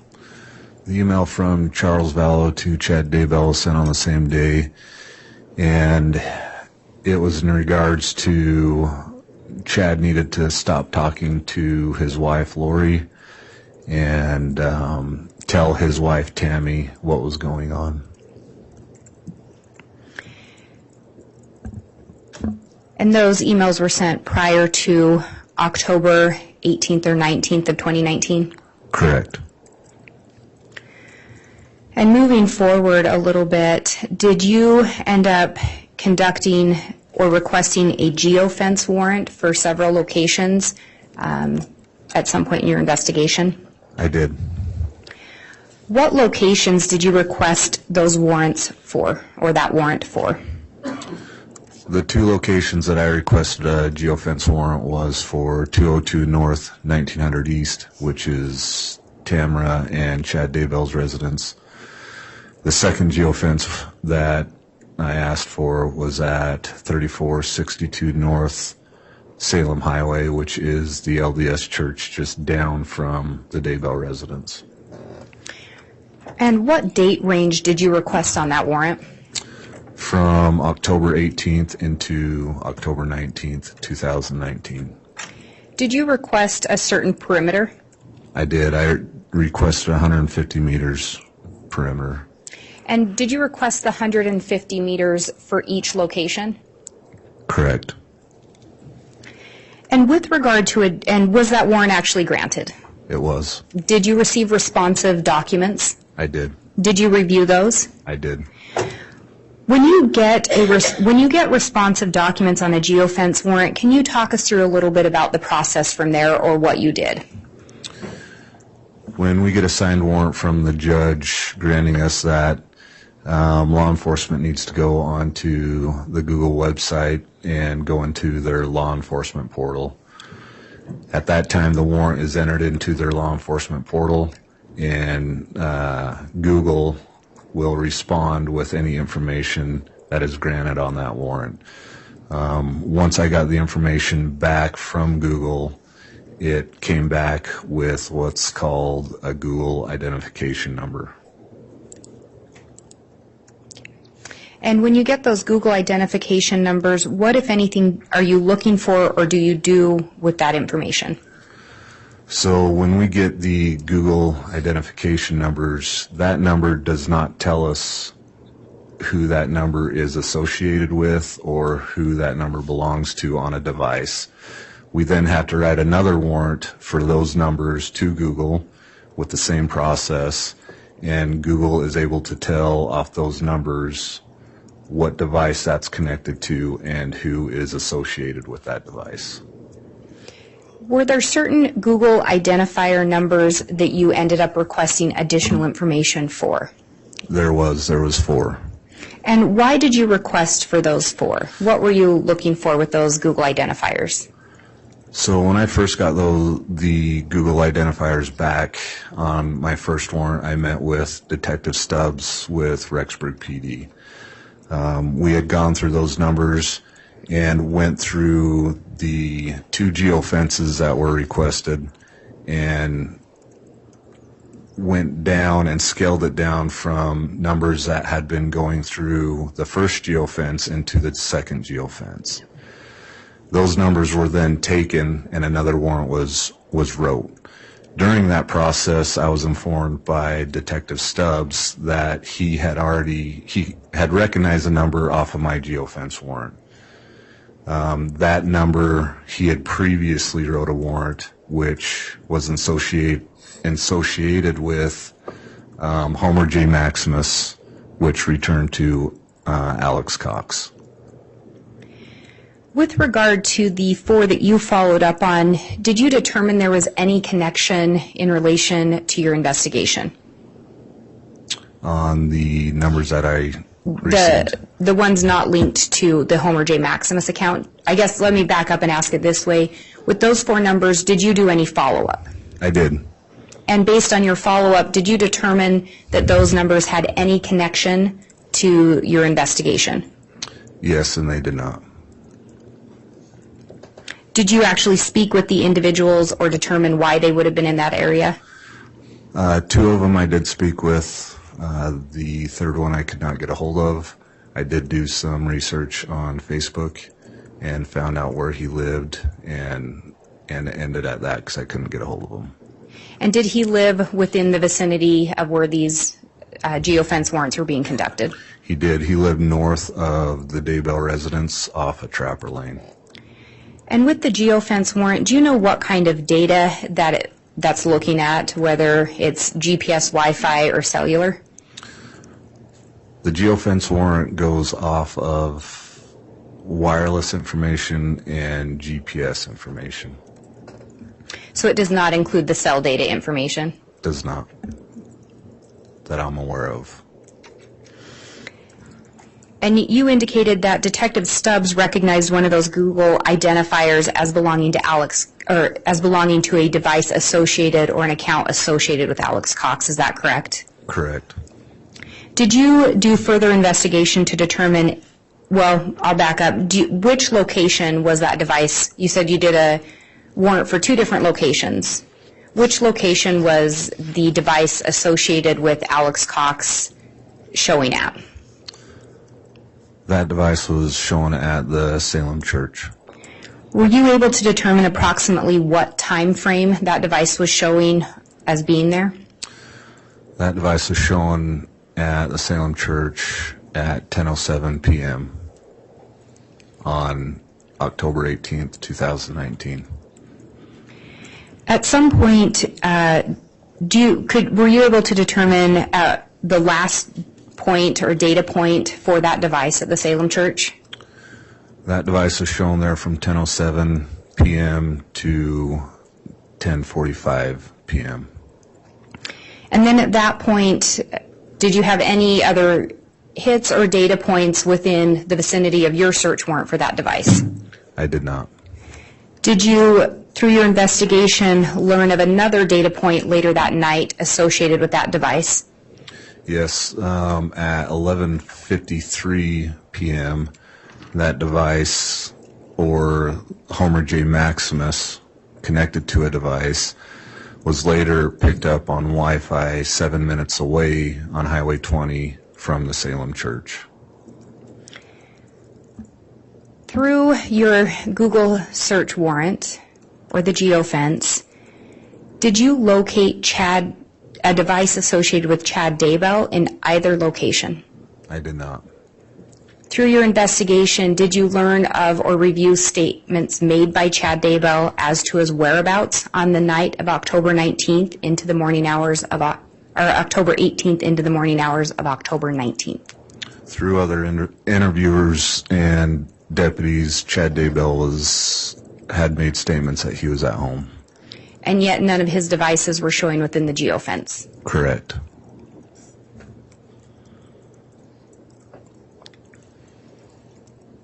Do you know when Tammy's funeral was held? Tammy's funeral was held on October 22nd, 2019. Within approximately 3 days after she was pronounced dead? Correct. Do you know where that funeral was held? Springville, Utah. Through your investigation, did you learn or determine if Tammy had any life insurance policies? She did. How many policies did she have? 3 or 2. And do you know who the beneficiary was? Chad Daybell. And when you say 3, were there 3 different amounts referenced across 2 policies? There was Primerica, Life Map, and then Idaho Percy. So the Idaho Percy was the third one? Correct. Which is a retirement? Correct. Was Chad Daybell the beneficiary of all of those? Yes. Through your investigation, did you determine if the life insurance paid out? Yes. And who did they pay out to? Chad Daybell. Are you aware if Chad Daybell has pending charges for insurance fraud? He does. Do you know where those are pending? He has 2 counts of insurance fraud out of Fremont County.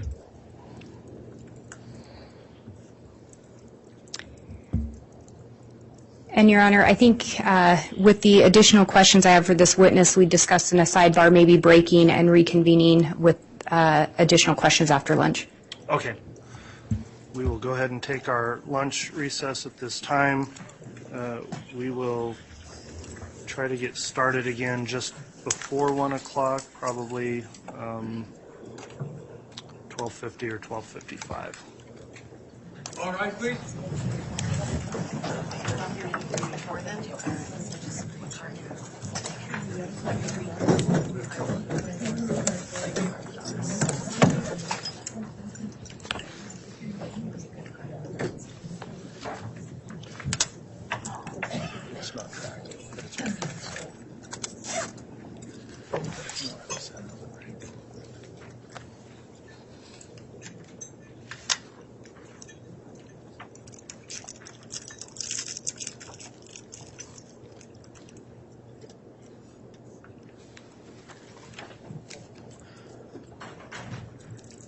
Okay, folks, so we'll be back at 12.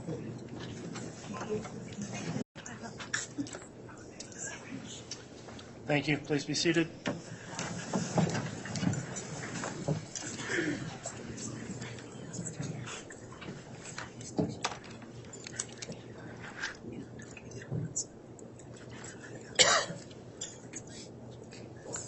All right, I think we're ready to have the jurors brought back in. Mr. Bailiff.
All right, please.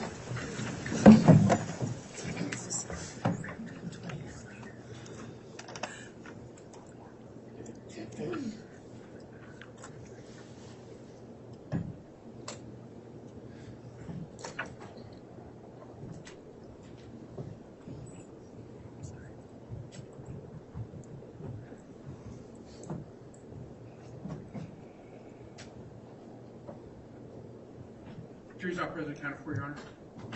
All right, thank you, Mr. Bailiff. Please be seated.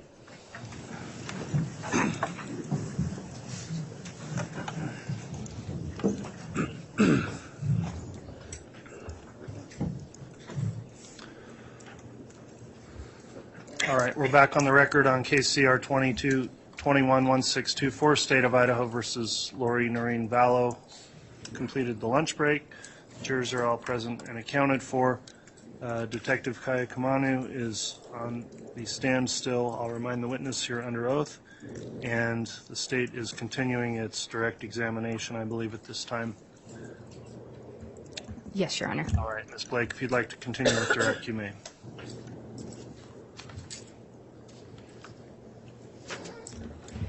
Thank you, Your Honor. Detective Kayakamanu, we had talked about some guns that were retrieved from the apartment complex where Alex Cox was residing. Do you recall that?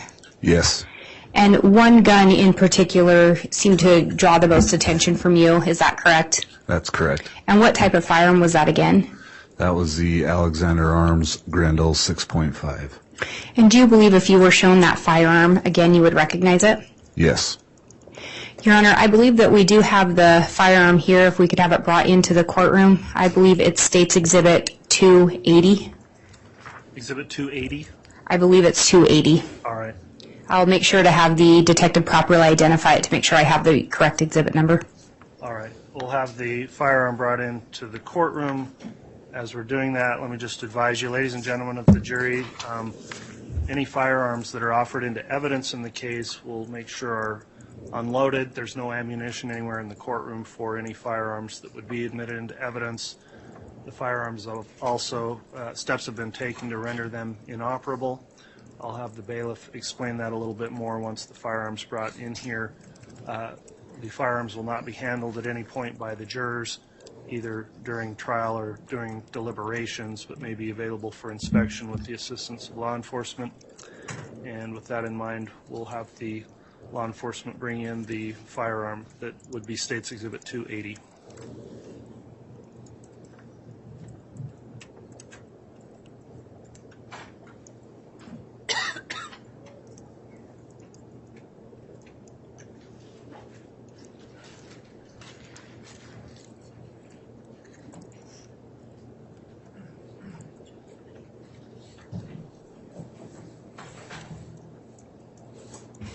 And Your Honor, I believe there may be two more items with that, and I can get those exhibit numbers. Okay.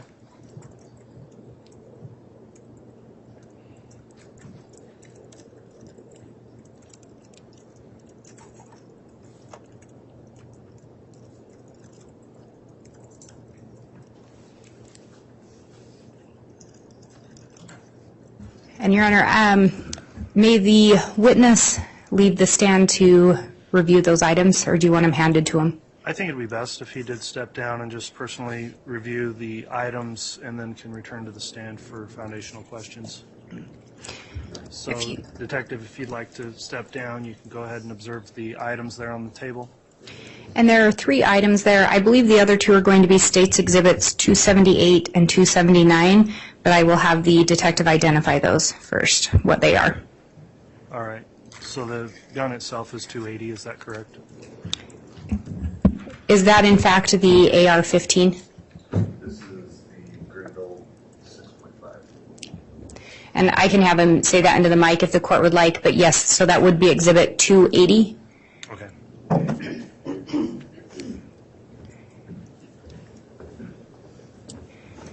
And what did you identify that firearm as? So that firearm right there is the Alexander Arms Grendel 6.5 with a vortex scope on it. And did you see the other item sitting next to it? I did. And could you identify what those are? Those are solvent traps that were drilled into to make a homemade suppressor. Were those also recovered during the search of the apartment complex associated with Alex Cox? They were. And were those seized by Fremont County?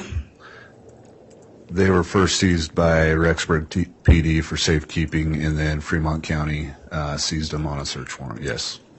And they've remained in the custody of Fremont County? Yes. And is that in fact the firearm that we saw in a photo earlier? Yes. And again, you went over your experience with paintball guns and your experience with AR-15s. And I don't know if the witness could step down to point out some things with regard to that firearm, or if we'd like it held up for him to do that. Let's get to the detail of getting these admitted into evidence. Your Honor, given the identification by the detective, the state would move for their admission. All right. Any objection to Exhibit 280, which is the gun? If I may voir dire and aid. You can voir dire. Detective, this is the gun that's in the cardboard box, correct, that you seized from Alex Cox's apartment? That was seized from Alex Cox's apartment. All right, and you know that to be the gun that was seized from his apartment. You said I guess what I'm saying is you weren't there when it was seized. Correct, I was not there. All right, but based on your collective knowledge within the police department, you believe that to be the same gun that was seized from Alex's apartment. Correct. All right, and you identified states 278 and 279 as being I couldn't really hear what you called them. Baffles or solvent traps? Baffles or solvent traps. Okay, what is that? From my knowledge, a baffle is a device that could be used to make suppressors for a firearm. Is it just a piece of metal? From my understanding, yes. Okay, so those are just two pieces of metal that you found with or near the gun that was seized at the house? Correct. Okay, I have no objection, Judge. Okay, so exhibits 280 and 278 and 279 are all admitted. And so, Ms. Blake, you can continue with your direct. Thank you, Your Honor. And I don't know if there's a mic or a way for the detective to be able to step down to identify some things with regard to that firearm for the jury. We'll get him a wireless mic. Thank you, Your Honor.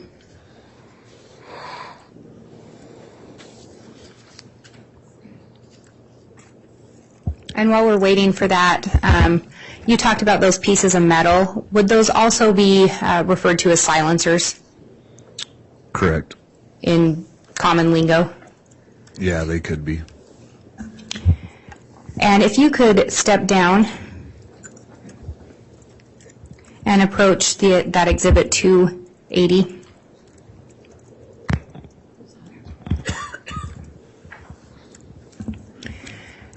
And you had described earlier your experience with paintball guns and the AR-15s, correct? Correct. When you're looking at that, you talked about a hopper on a paintball gun and something on an AR that could look similar. Does this AR, in fact, have what you were referring to? Yes, this Grindle has a scope on it, a vortex scope, which is a very large scope that could be construed as a hopper. And in your experience on the paintball guns you've used, is that where the hopper is located on a paintball gun?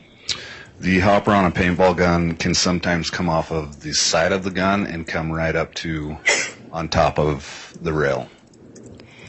And in your experience, some of the paintball guns you've used, can they be approximately the same size as that firearm? Yes. And, Your Honor, I would ask permission for the detective or someone to hold that up to display it for the jurors and then have those that scope pointed out again to make sure that they can observe it. All right, I'd ask Deputy Vallow if you would assist in that, please.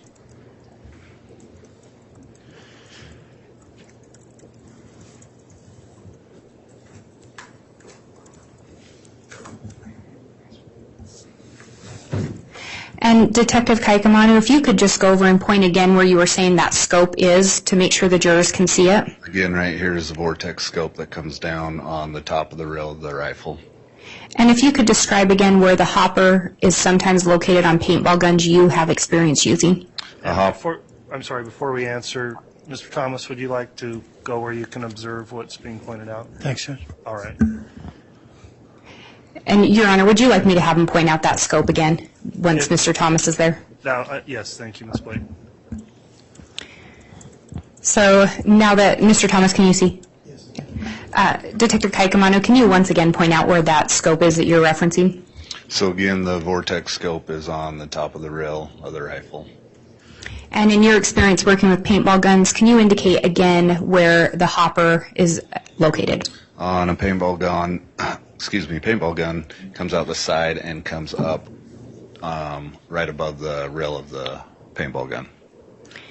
And in your experience, can a paintball gun resemble an AR-15? Yes. Just one moment.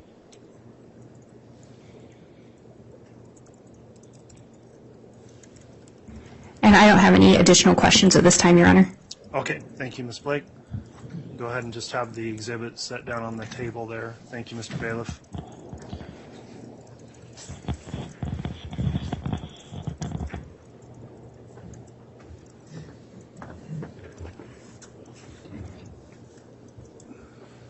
right, Mr. Thomas, cross-examination.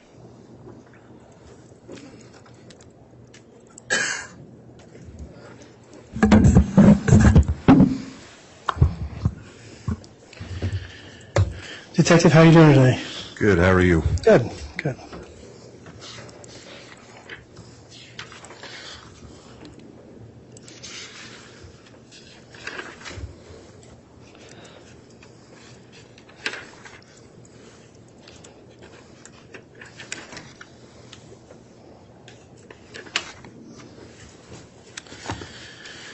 So, you indicate that you've worked for Fremont County for a number of years. How many years was that? 18, 18. And how long was a detective? 7,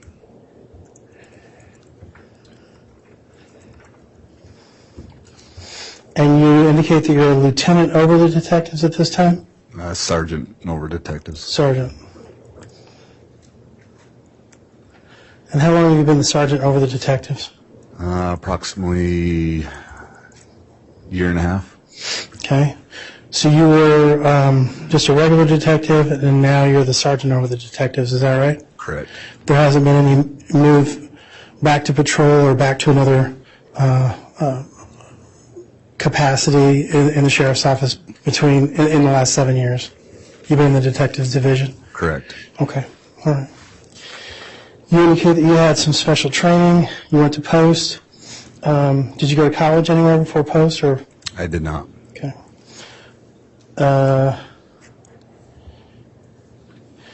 So the first thing that Ms. Blake had you talk about was the October 19th incident where Ms. Daybell had passed away. On that particular day, you said that you were on call. You were the on-call detective. Is that right? Correct. Okay. So, and how many detectives do you have in your division? At that time, we had myself and one other detective. And that was Detective Mattingly. Mattingly. And then Greenhalgh was not a detective. Correct. She was Okay. not. So it's you and Mattingly are detectives on October 19th, 2019. So you switch off between being on call for that? Is that how it works? Correct. Okay. And so you're on call that night. You get a call from Greenhalgh, but you don't answer it because you're asleep or something else is going on. Is that right? Correct. All right. And so she talks to Detective Mattingly, but you still go out to the scene later that morning? Negative. I didn't go out to the scene. Okay. So Greenhalgh was at the scene, Mattingly was at the scene, and then there were two coroners at the scene? There was 2 coroners at the scene, Deputy Greenhalgh, and I do not believe Detective Mattingly went to the scene. Oh, he didn't go to the scene either? Not to my knowledge, no. Okay. But you somehow got in touch with Greenhalgh or Mattingly and talked about whether or not there needed to be further investigation, is that right? Correct. You were asking about suspicious circumstances? Correct. And there was nothing out of the ordinary about the death at that time? Not that I was informed of. Okay. And who else did you talk to besides Greenhalgh? Did you talk to Mattingly? That same day? Yeah. I did not. Okay. So you only talked to Greenhalgh? Correct. Did you talk to either of the coroners? I did not. Okay. So based on that, were you the one that made the call that there wasn't going to be any follow-up investigation on that? I was not. Who was the one who made that call? I believe it was Detective Mattingly and the coroners. Okay. So Mattingly didn't go out to the scene. So were you the sergeant over, were you in charge, the head guy at that time, or no? At the time, I was not a sergeant, no. Okay. Who was the sergeant over you guys? We didn't have a sergeant at the time. It was Lieutenant Powell that was over the detective division. Okay. And did either of you go to Lieutenant Powell and chat with him about this at all? On that particular day, I guess I should clarify that, on that particular day, October 19th. I believe Detective Mattingly spoke with Lieutenant Powell. I am not aware of what was said in that conversation. Okay, all right.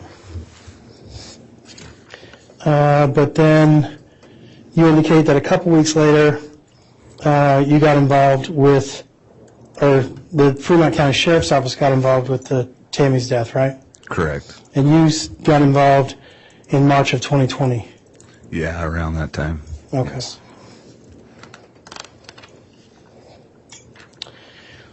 The state said that this was some sort of a joint investigation because it involved an investigation of Brandon Boudreau, the two missing kids, as well as Charles Vallow. Is that right? Correct. And when you say joint investigation, what is your understanding of what a joint investigation is? My understanding of a joint investigation is criminal activity that's happened over several jurisdictions and states, and that's when we get involved if something happened in our jurisdiction. And I probably phrased it poorly. Let me just ask you this: when I say joint investigation, and you say, yeah, we were involved in a joint investigation, what kind of sharing of information goes on? I mean, are you fully involved? Are you not very involved? How does that work? At the time when Fremont County got involved, we were asked to locate a Jeep out of Texas, or the plate out of a Texas. That Jeep belonged to Tylee Ryan, and she had gone missing. That is, I believe, when Lieutenant Powell got that call, and that's how we got involved. Okay. And how about when you got involved?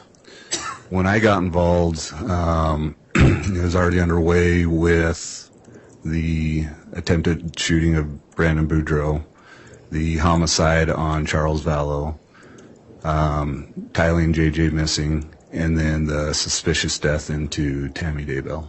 Okay. And so you were part of that joint investigation starting in March of 2020, correct? Correct. All right. So were you in the know about the investigation of the Brandon Boudreau shooting? I was aware of it, yes. Okay. And are you aware if they were able to find any shell casings or any bullets or anything like that? I don't believe they did, but I can't say yes or no on that. Okay. And that's kind of where I was going with the joint investigation. How much did you know about what other jurisdictions knew? So that's kind of where I'm going with my questions for you. So you didn't know if they found any bullets or any casings or anything like that in the Brandon Boudreau investigation? Correct. All right.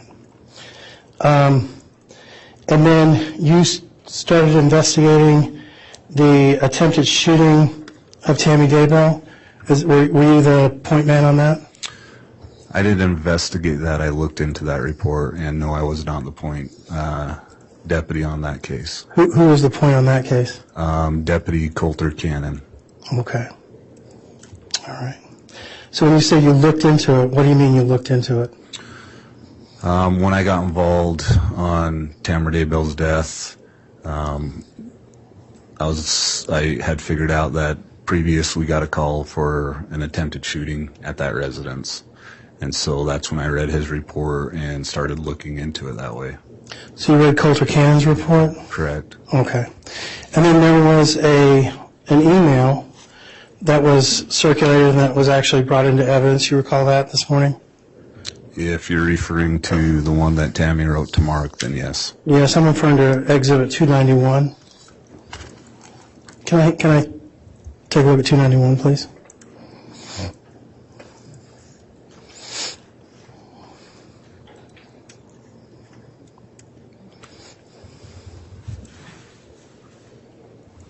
Thank you. Your Honor, can I publish parts of 291? Yes. Okay, thanks.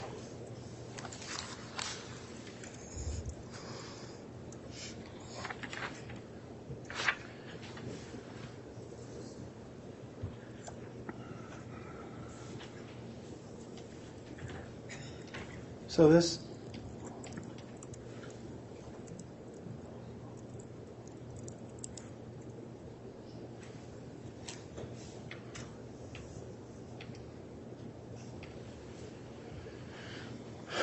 So this is the first page of 291. You recall reading from the bottom of that page earlier? Yes, Okay. And you basically just referenced who it was to and who it was from, right? correct, But you reviewed the entire email, right? correct. All right. But and the email is 3 pages long, is that right? I would have to look at it again. Okay.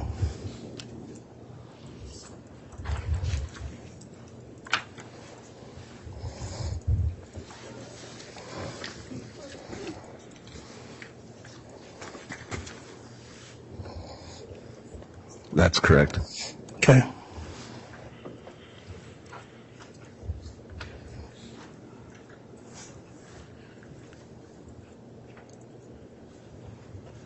So this first page really doesn't have anything to do with what we're talking about or what we're here for today, correct? Correct. All right. What does it have to do with, if you even recall? She had me emailed several people. This one looks like it's emailed to Shirley Newman. They talk about a lot of church stuff. She goes back and forth. She emailed several people on all that. Okay. And I guess I'm wondering, how is it that the stuff that's really pertinent got put onto this particular email? That I cannot answer. Okay.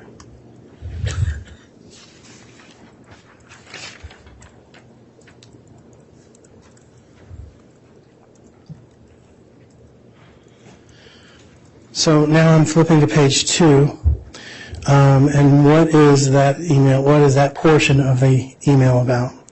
So the beginning of this portion of the email, Tammy is talking about how her neighbor's dog was out and somebody drove by and took her neighbor's dog. Stole the dog. Stole the dog. And Mrs. Price got in her vehicle, chased the person who stole her dog down, and confronted her, got her dog back, and then went into labor. And that portion of the email about stealing the dog actually becomes pertinent to this investigation, doesn't it? I wouldn't say pertinent. Okay. What would you call it? I would just say it was part of an email that she wrote to Mark on what was happening on the events of that day. Okay. Let's turn to the last page of this email.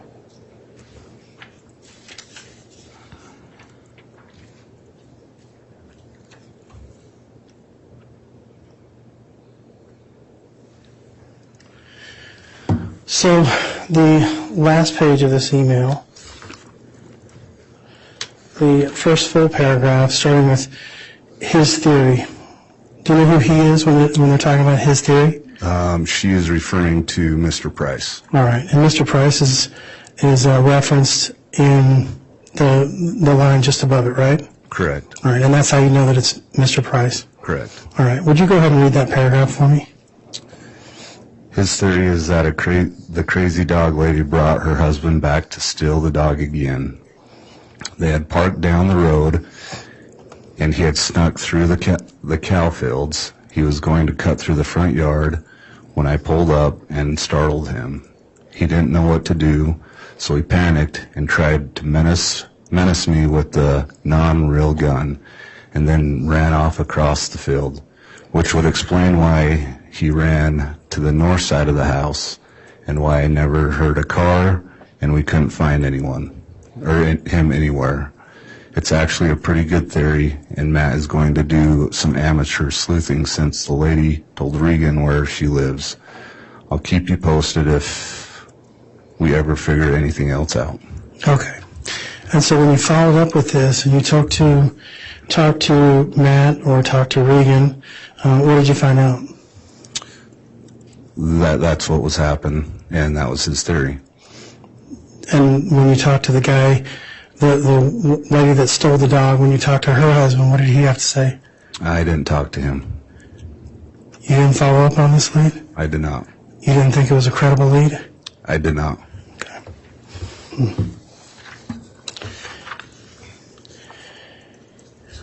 In fact, let's ask this. I want to jump the gun here.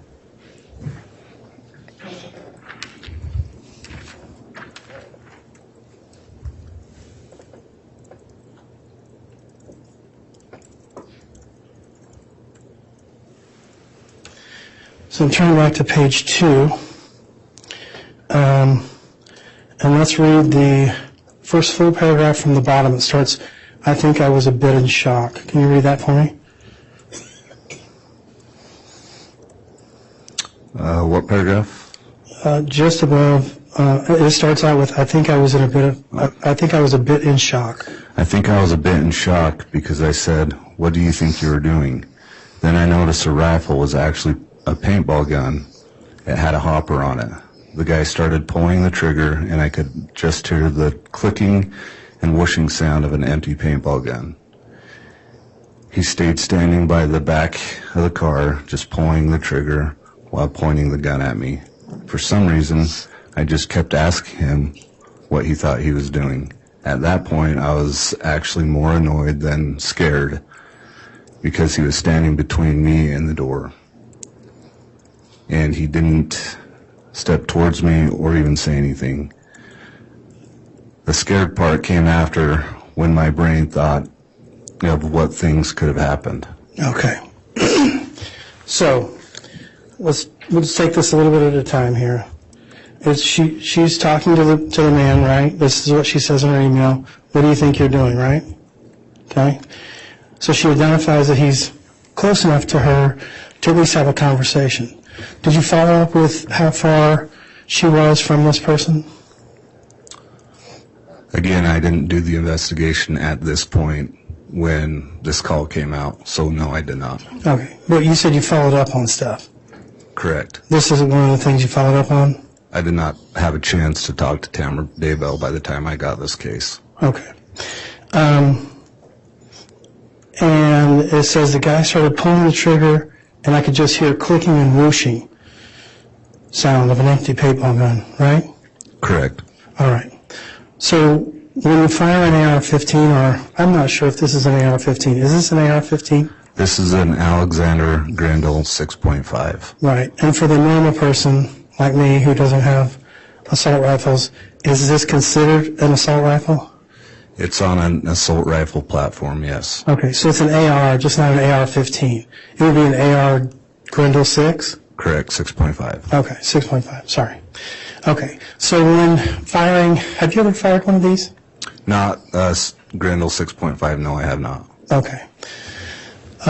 So you don't know what they sound like when they're fired? I do not. Okay. Do you have experience with other assault rifles, though, correct? Correct. Some that are similar to this? Correct. Okay. Do they make a whooshing sound when they're fired? If you were to have a suppressor on it, and depending on what size of bullet, it wouldn't make a whooshing sound, but it would be very quiet.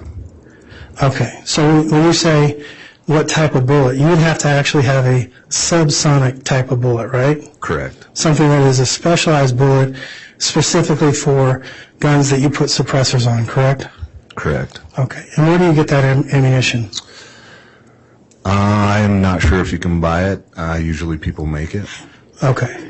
Reload. Okay. And did you find any reloading equipment or any of this type of subsonic things that are subsonic type ammunition in Alex Cox's apartment? In Alex Cox's belonging, there were some reloading equipment, not a full setup, but there were some. Okay.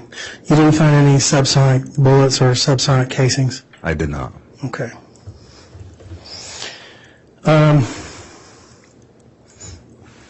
Would you hear the click and the whoosh if you were to fire that with a suppressor on it?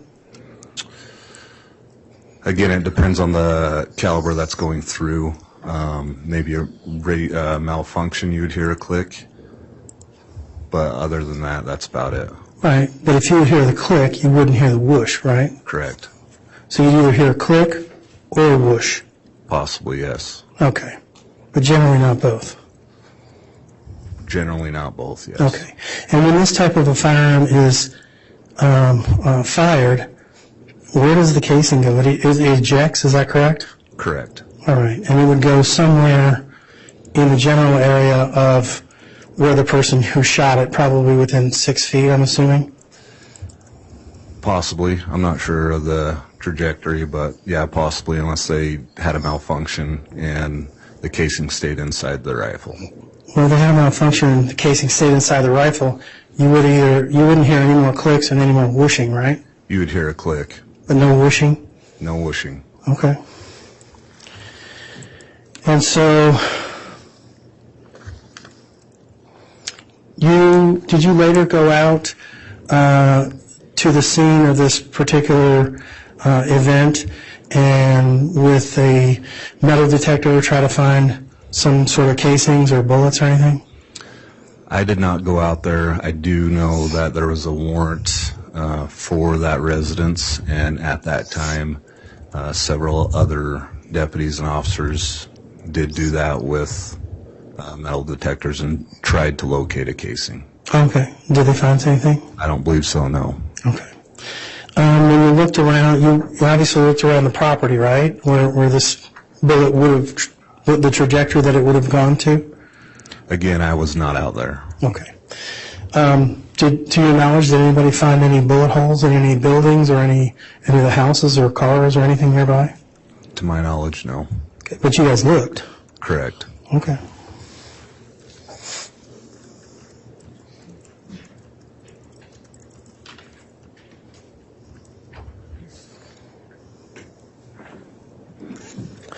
All right, so let's read, starting with this last paragraph on that page. It's 3 lines long, and then we'll read the remainder of that paragraph on the next page. Can you go ahead and do that for me?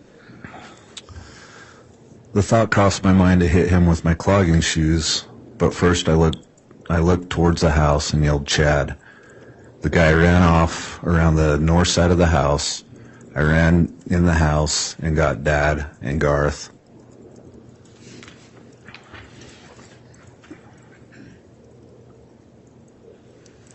They looked outside, but we couldn't find him. We called the police and reported it. They suspect it was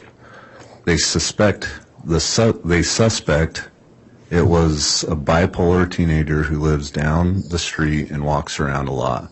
But Matt Price has a better theory. All right. And so the suspect, they thought, was a person who was a bipolar teenager who lives down the street and walks around a lot. Is that right? Correct. All right. And did you check into that bipolar teenager? We talked to several individuals around the area about the bipolar is what they put there, the bipolar teenager, and in fact found out he had autism, and he lived a lot further away from the Daybell residence than what would have been in walking distance. Okay. And I don't want to drag an autistic child into this, but did you end up talking to the autistic child? I did not. Okay. So no further follow-up was done on the suspected bipolar teenage child? No. Okay.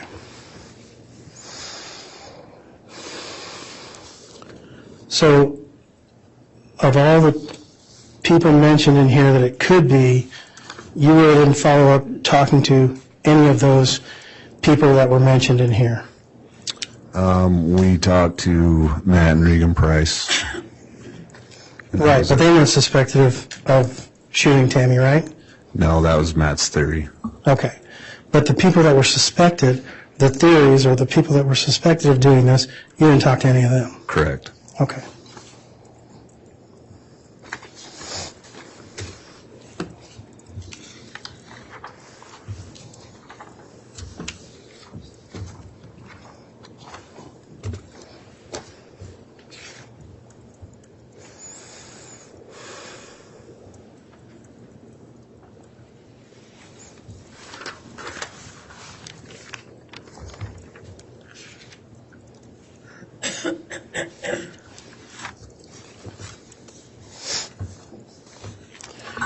So through your investigation, you did some, and I'm sorry, I'm done with this exhibit.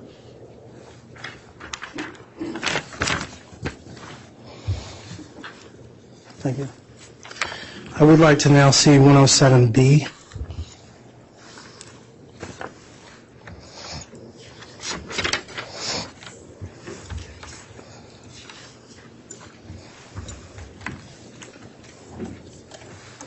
Thank you. So, we've already established that there is a gun that you found in Alex Cox's possession, correct? Rexburg PD found that, yes. I'm sorry. When I say you, I guess I mean collectively the joint investigation. Correct. Okay. So I'd like to turn to this second page.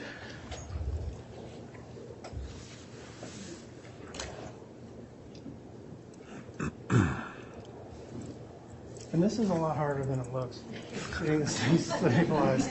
I was, all right. So we've established that you found, or somebody found, a Grendel 6.5. Does anybody know when that gun was purchased? I don't have that in the investigation. I believe our guys have looked into that and do know. So somebody knows, but you don't? Correct. Okay. Do you know who might know? I believe Detective Consitis or FBI Agent Douglas. Okay. And they ran the serial number off of the gun? That I am not sure. Okay. Is that I'm just asking because I don't know. Is that how you would generally do it, is run the serial number?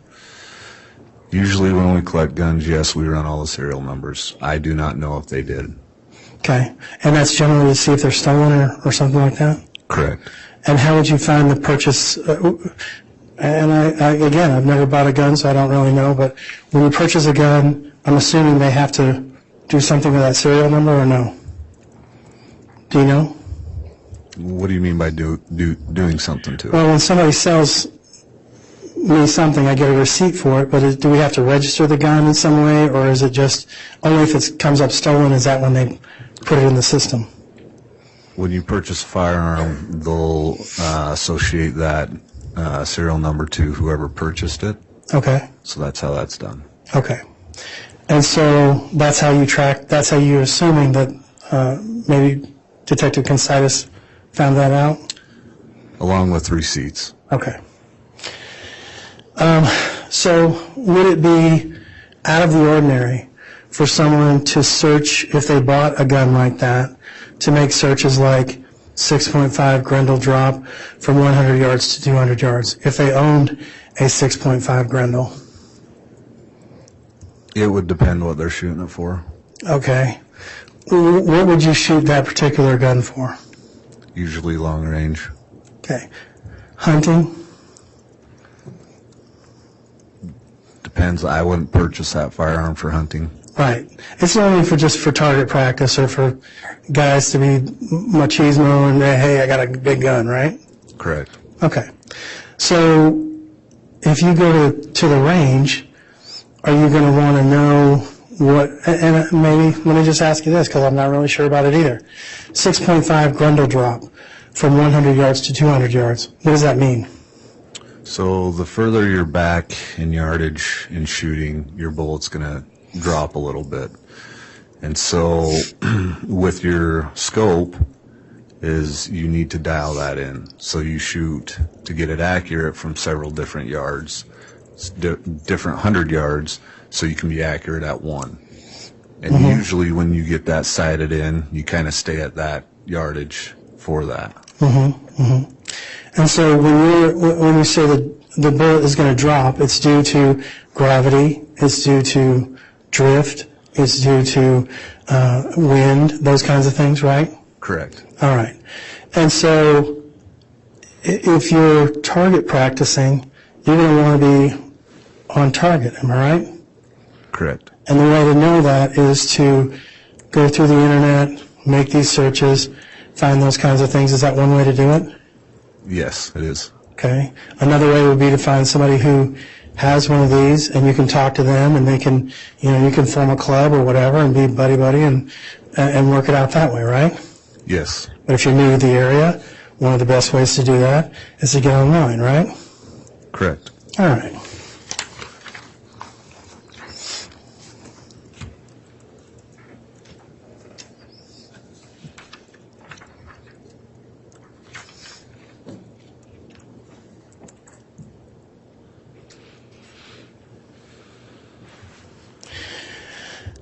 on these Google searches that were done on October the 10th, the reason that you did a summary is because what the state reporter or what they told the court was because there was a voluminous information, and it's to kind of square down and pack down what your pertinent ones were, right? That's not why I looked these specific dates over, no. Okay, but what you found on these specific dates, these are not the only searches that were done on those particular dates. Correct. All right. There were some searches that you didn't put on here. On the Google search itself, like this says up at top, these were the Google searches of that day of this information. All the Google searches? Yes. Every search that he did on that day is on this piece of paper. There were some other searches as far as, if you'd like me to go in that, I can. Yeah, tell me everything that was on that day. There were Starting other from searches midnight. of, Talking over the top of each other. and Okay. make a record. Starting from midnight, tell me every search that was on October the 10th, 2019 that came off of this Google account. I'm not sure starting at midnight, but there were several searches of trannies. There were several searches of pornography that I didn't think was pertinent to this slide to bring in today. Okay. So what you're saying is there are a lot of other things that were on this Google search that was done throughout the day rather than these particular searches that you made. Correct. Okay. So I guess what I'm saying is we're not trying to mislead the jury to say, hey, this guy is a gun nut and he's looking at this specific things all day long, this is all he's doing. There was a lot of other things he was doing. Correct. All right.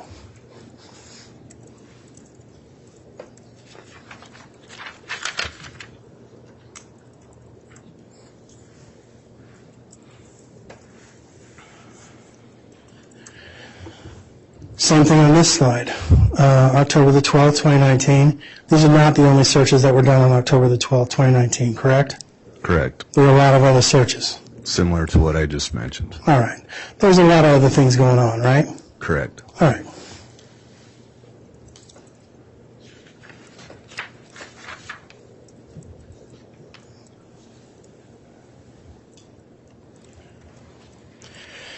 Okay, on this particular slide, I don't know that you know this. You probably shouldn't know this because we had another person who testified, and he actually showed what searches or what who had signed in on every single day. And these were long sheets of paper, correct? Like a full sheet of paper. There were other people's names on these, right? Yes. All right, and that's where you got the information on this particular slide was from those sign-in sheets, right? Yes. All right. And so when you went to Fremont County Sportsman's Club, who did you talk to when you went there? That was Lieutenant Powell that got this information. And Okay, so this isn't your information? this is not my information that I retrieved, no. So somebody else made this slide for you? No, I made this slide with our prosecutors, but the information was from another report. Again, it goes back to a joint investigation that we have shared information and put everything together. Okay, and who was it that did this particular investigation? When Lieutenant Powell was first started on the investigation, he retrieved this information. When I took over the investigation, he was no longer part of the investigation, so I took over that information. Okay, and in the information that he gave to you, there was a report that indicated that he had actually talked to people at the Fremont Sportsman's Club? He talked to Les Ball, who is on he's the president of the board.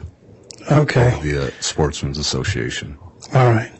And did you or anybody that you know actually go out to the Sportsman Club and investigate anybody that was on any of those sheets? Anybody else that was on the names? Any of the names that were on the sheets of paper on the days that you're alleging that Alex Cox was there with the name of C. Quint? Not to my knowledge, no. So you didn't do any investigation, nobody did any investigation as to who else was there, who might have seen Alex Cox there? No. Okay.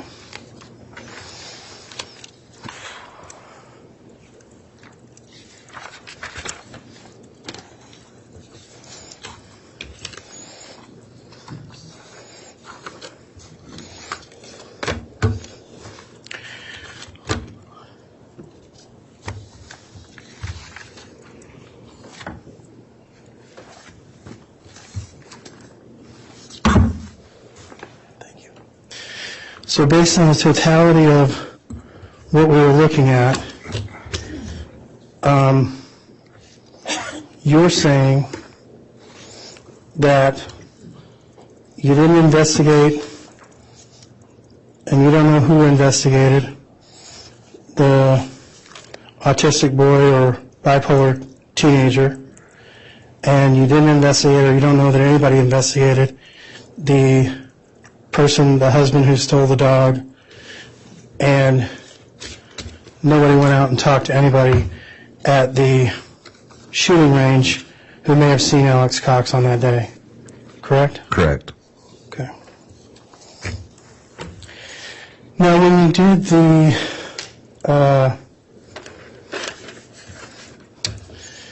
the investigation with regards to the geofence, you did a geofence warrant for 2 different locations, 202 North, 1900 East, and that's Chad's house, correct? Correct.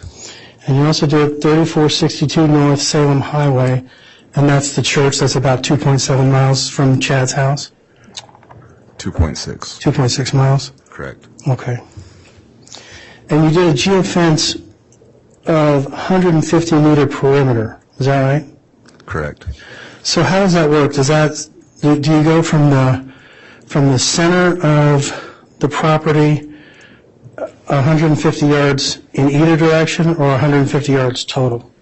It's in the center of the property, 150 yards all the way around in a circle. So 150 yards in any direction? 150 meters, yes. I'm sorry, 150 meters. And a meter is roughly a yard, right? Roughly, but we'll stick with meters. Okay. Meter is 3.3 feet, right? That I am not sure off the top of my head. Okay. Well, I dove in college, and I'm telling you it's 3.3 feet. Would that be accurate? But Objection, Your Honor. Defense is trying to introduce testimony not in evidence. Sustained. okay. All right. So we'll say meters, okay, for whatever it's worth. 150 meters. Do you know how far 150 meters is if you were standing at one end of a football field? I do not. Okay. You have no idea? No idea. Not even a clue? I just said no. Okay. All right.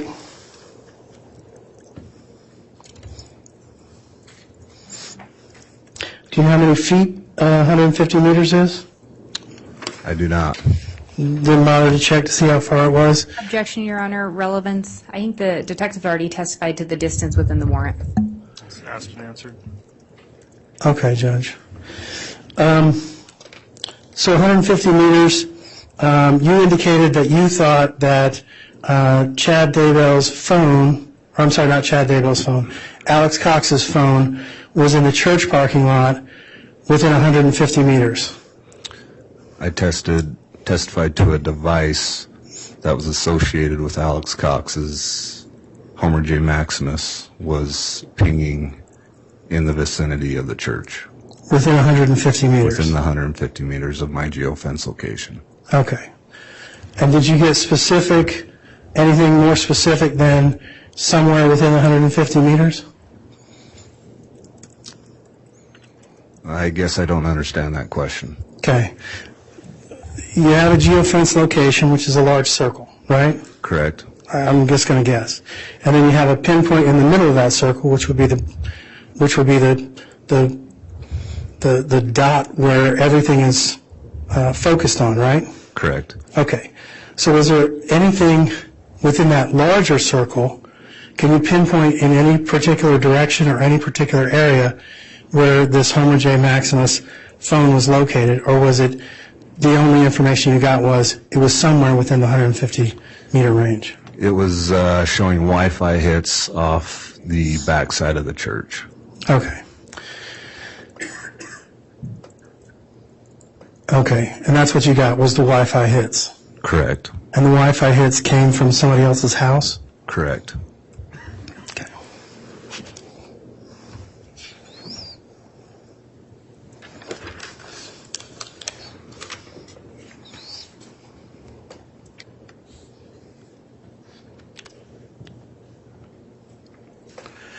Can I have you walk over and pick up 278 or 279, actually both of them?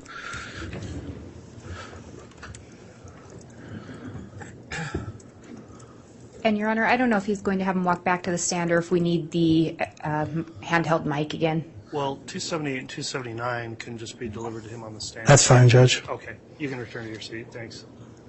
And I apologize for the interruption, just wanted to clarify that. That's fine, Ms. Blake. Thank you.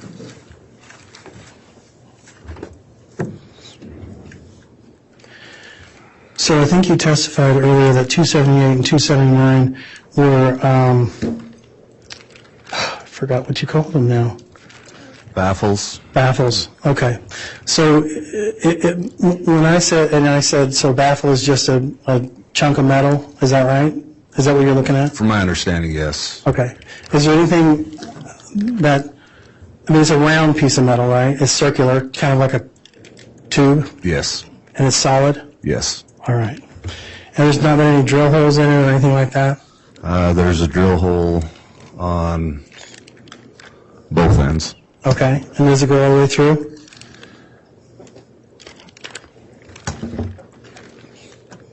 No. Okay. So it couldn't be used as a suppressor. It would actually blow the gun up, right? Correct. Okay. All right. Nothing further. All right, let's have the exhibits returned to the table there, please.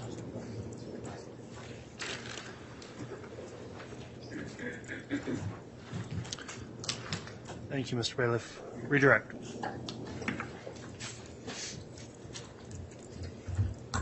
Thank you, Your Honor.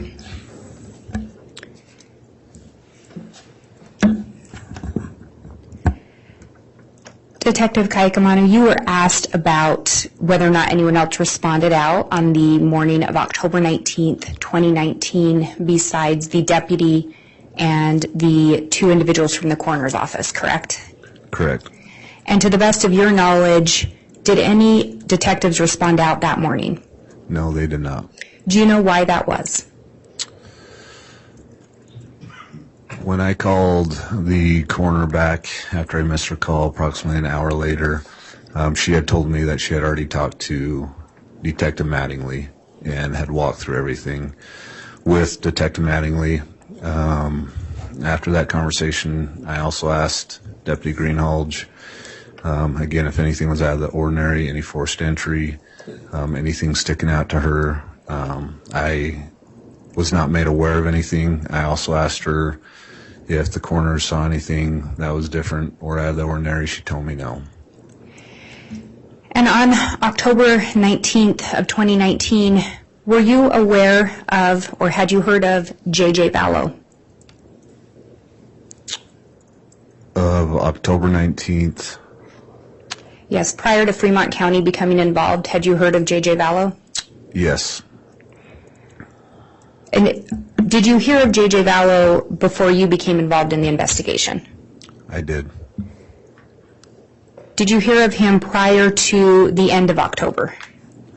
Yes. Aaron, I'm going to object. These questions are all beyond the scope of cross-examination. I didn't talk anything about J.J. Vallow.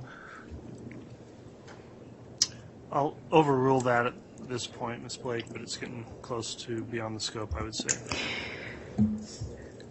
On October 19th of 2019, were you, actually I'll back up, you testified that you did not become involved in an investigation regarding the death of Tammy Daybell until 2020, is that correct? Correct.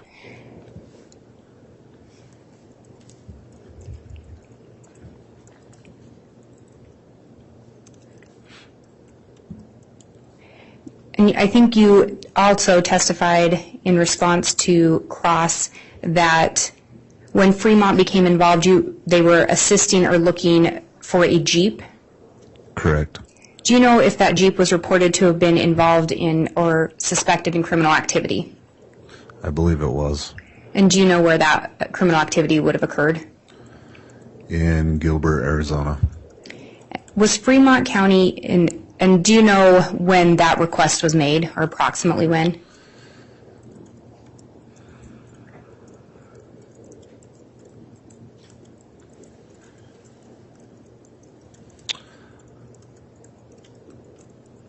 I can't think of it off the top of my head. I would have to refer. I think you testified previously Fremont County did not become involved in a joint investigation until the end of October of 2019? Correct. And that was after the death of Tammy Daybell? Correct. So on the morning she died, to the best of your knowledge, did Fremont County have all of the information regarding those other investigations? They did not have all the information, no.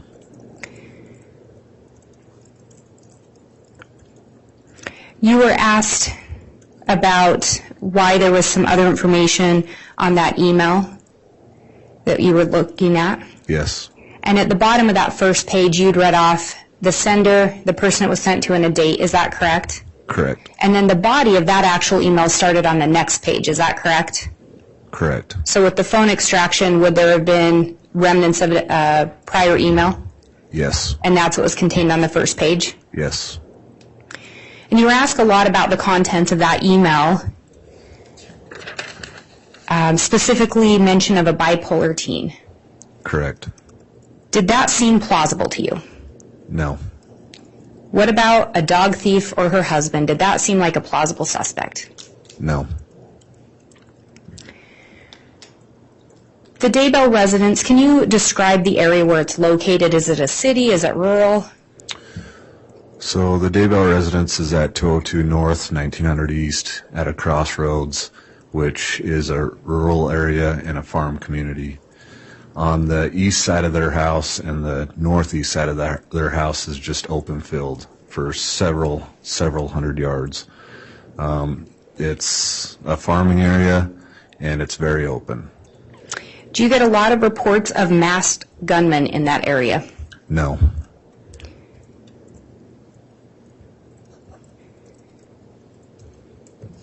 Do you know, I believe in that email from Tammy, she referenced that this had happened at night, this attempted shooting? Correct. Where this house is located, are there street lights or city lights? No, at the time of the attempted shooting on Tammy Daybell, there was a blinking yellow light, but that would have been the only light around the area. And you'd talked earlier about some location data in relation to a device associated with Alex Cox. Was that device in the area of the Daybell residence earlier that day on October 9th of 2019?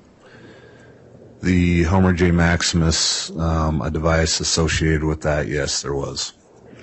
And are you aware of one of the roads that runs by the Daybell residence? I think their house sits at an intersection, is that correct? Correct. And one of the roads is the Salem Highway. Yes, one's the known as the Salem Highway or 1900 East, and the one that crosses that is 200 North. And on that 200 North, are you aware or familiar with some kind of a pullout for a canal? I am. Judge, we're not talking about that. We're going far afield. I'll sustain that. I think it's beyond the scope, Ms. Blake. Your Honor, the detective was asked a lot about why he didn't follow up on certain leads. I think this goes directly to that. So I think it is within the bounds of the cross. Of the direct you did, it's beyond the scope, and with the cross as well, so I will sustain the objection, Ms. Blake.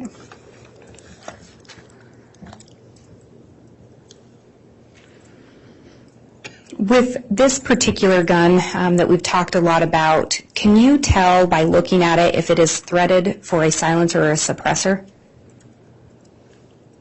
By looking at it, yes, you can put a suppressor on there. If you put a suppressor on a firearm in your experience, can it change the sounds? Yes.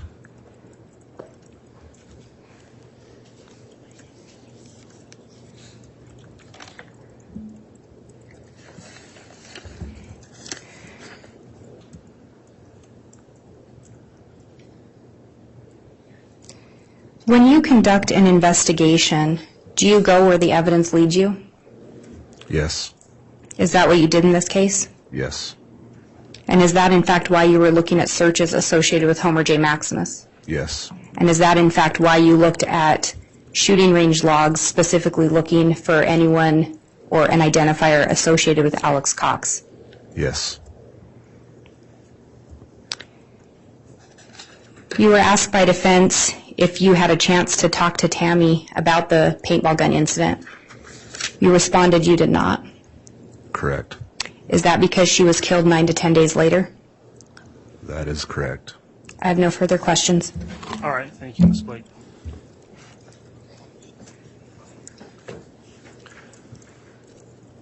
That'll conclude the testimony of Detective Kai Kamanu. I believe he'll continue to be made available to the state, is that correct? We would actually ask that he be released. Okay. Any No objection. All right, thank you for your testimony today. Counsel, could I have a brief sidebar before we call another witness?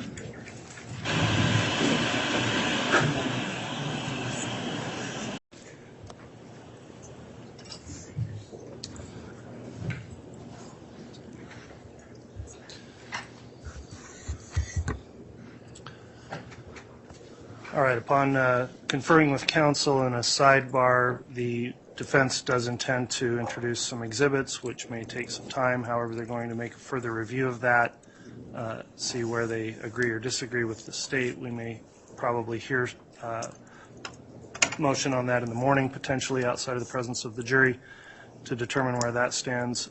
In order to allow the parties to get prepared for that, I am going to find that we'll conclude for this afternoon for the day's proceedings, and so we'll just plan on starting again tomorrow.